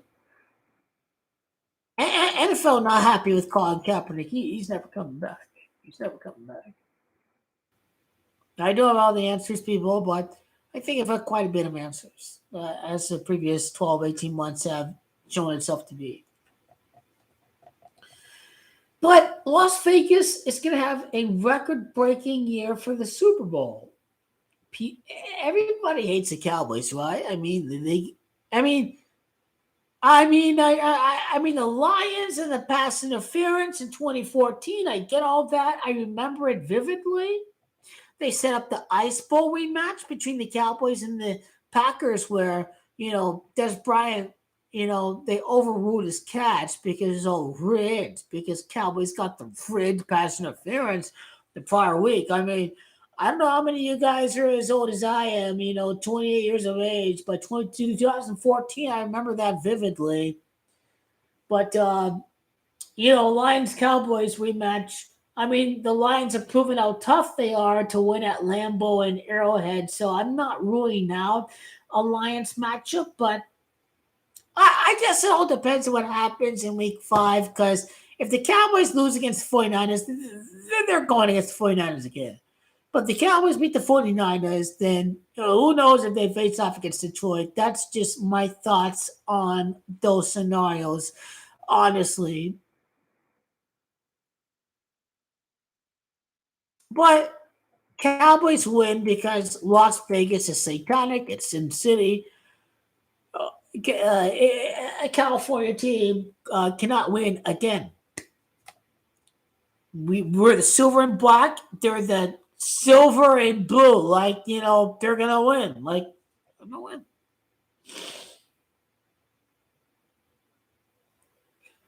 So yeah, I mean, I'll go live. Well, for both games, for both games.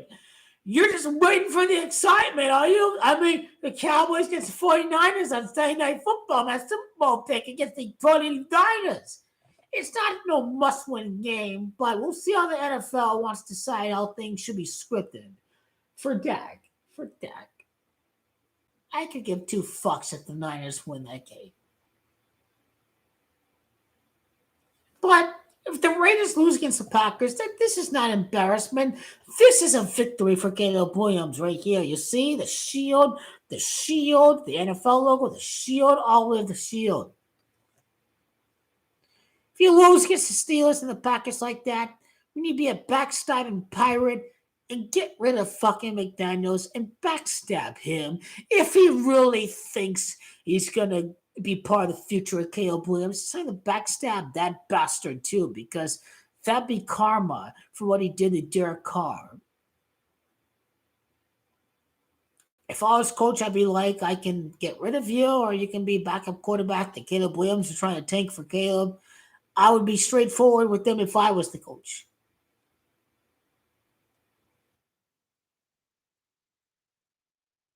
I mean, that is why the Niners cannot make the Super Bowl, people. Has to do with Las Vegas. They're going to have a record-breaking year in this playoffs. It doesn't have to be rigged for the Cowboys to win the Super Bowl. The Cowboys can win the Super Bowl by themselves. Because, as people say, they're the most talented team in the league. Cowboy haters say they're the most talented team in the league. So, I mean, Deron Bland is the guy that you have to pay attention to. Stephon Gilmore. So, the Cowboys have lost nobody. But as far as offense goes, they've not lost people. They need their starting offensive line healthy. The Cowboys thought they could get away with beating the Cardinals, but they did not. I'm not sure if that's really exactly what happened, but I think it's part of the script for the Cardinals to win their first game against the Cowboys. With the Texas native Kyler Murray won the next Super Bowl, Cardinals scoring 28 points against the Eagles in 1947 NFL Championship. Oops.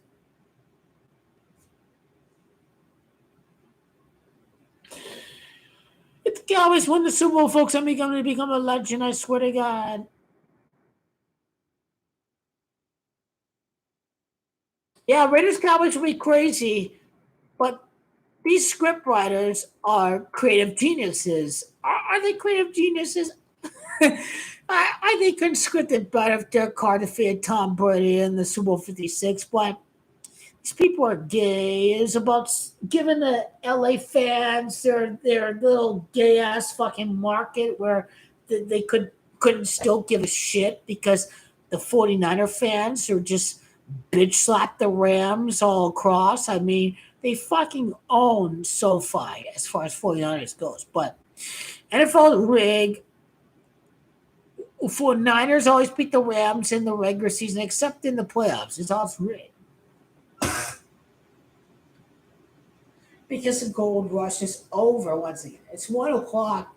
Probably get 5 hours of sleep.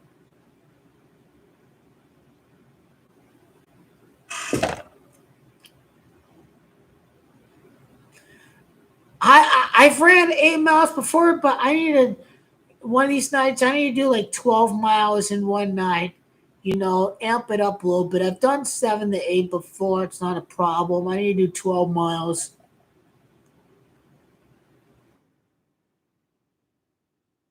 Anyway, while we bored, why not we get in the mood to tank for Caleb Williams and see all these loser ass 49er fans cry, losing their bet at the home of the Raiders. These people are retards. They thought they were in the Super Bowl at the Cardinals Stadium. 49er fans are mentally challenged retards. I can guarantee that. They're mentally challenged retards. These people are losers. Nothing gives me great pleasure than see 49er fans cry. The first team from California to win the Super Bowl is the Raiders, motherfucker. Your team ain't shit, motherfucker, motherfucking ass bitch. We the OG for California, motherfucker. We won the first Super Bowl in California, motherfucker. Get out of here. I'm not get out of here. Get damn right. Out there is turtleneck. Just win, baby. Just win. That's tape, baby. That's tape. Tight. Do your job, Jimmy G. Do your job. Caleb Williams, let's go. We're getting closer and closer. Let's go. Fuck the victory. Fuck the instant gratification. Caleb Williams on the right, motherfucker. There we go. Let's go. Caleb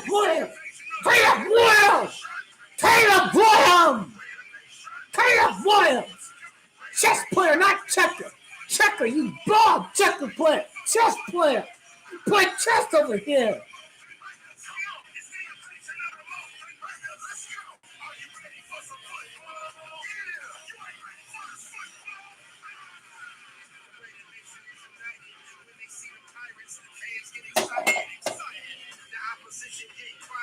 LA Raiders, UFC, let's go! Chargers are gay, Broncos are ass, and the real rival in this division to Patrick Mahomes.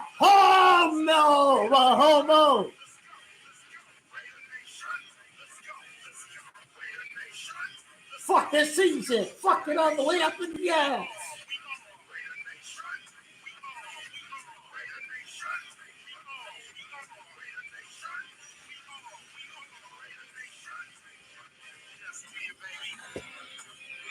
Just fucking win the tape ball and get that motherfucker over here. Just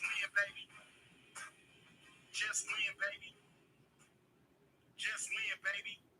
I ain't about playing no goddamn checker. We do whatever the fuck we can to get this fucking once-in-a-generational player over to the fucking Raiders. There is no fucking excuse not to get the fucking job done. There's no fucking excuse. This is a disgrace if they find a way to beat the Chargers or the Packers. I fucking mean it. You can get your instant ass fucking gratification, but when you fucking win, you lose out on the fucking Caleb Williams draft stakes, and I ain't got no fucking time to win with the fucking game manager, okay? I want to run up the ball up the ass with Josh Jacobs and our bully ass motherfuckers on the offensive line. And I need Caleb Williams to do the work with his legs and his vertical passing game.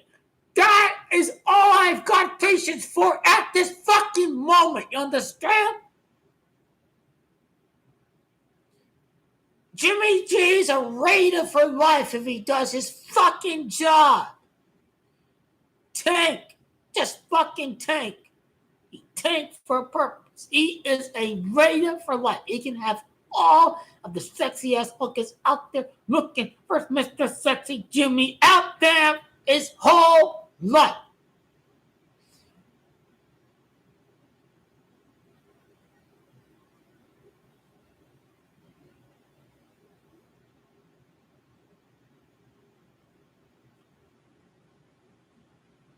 Lose these next 2 games, there's no question what's going to happen against the Patriots. Who are we kidding? They just will lose the Cowboys. They'll be around the record that the Raiders are. Who are we kidding? You should be angry as well because I cannot blow it. There's no fucking other way. There's only one fucking job now. It's the fucking tank. Fucking tank, baby. Let's go.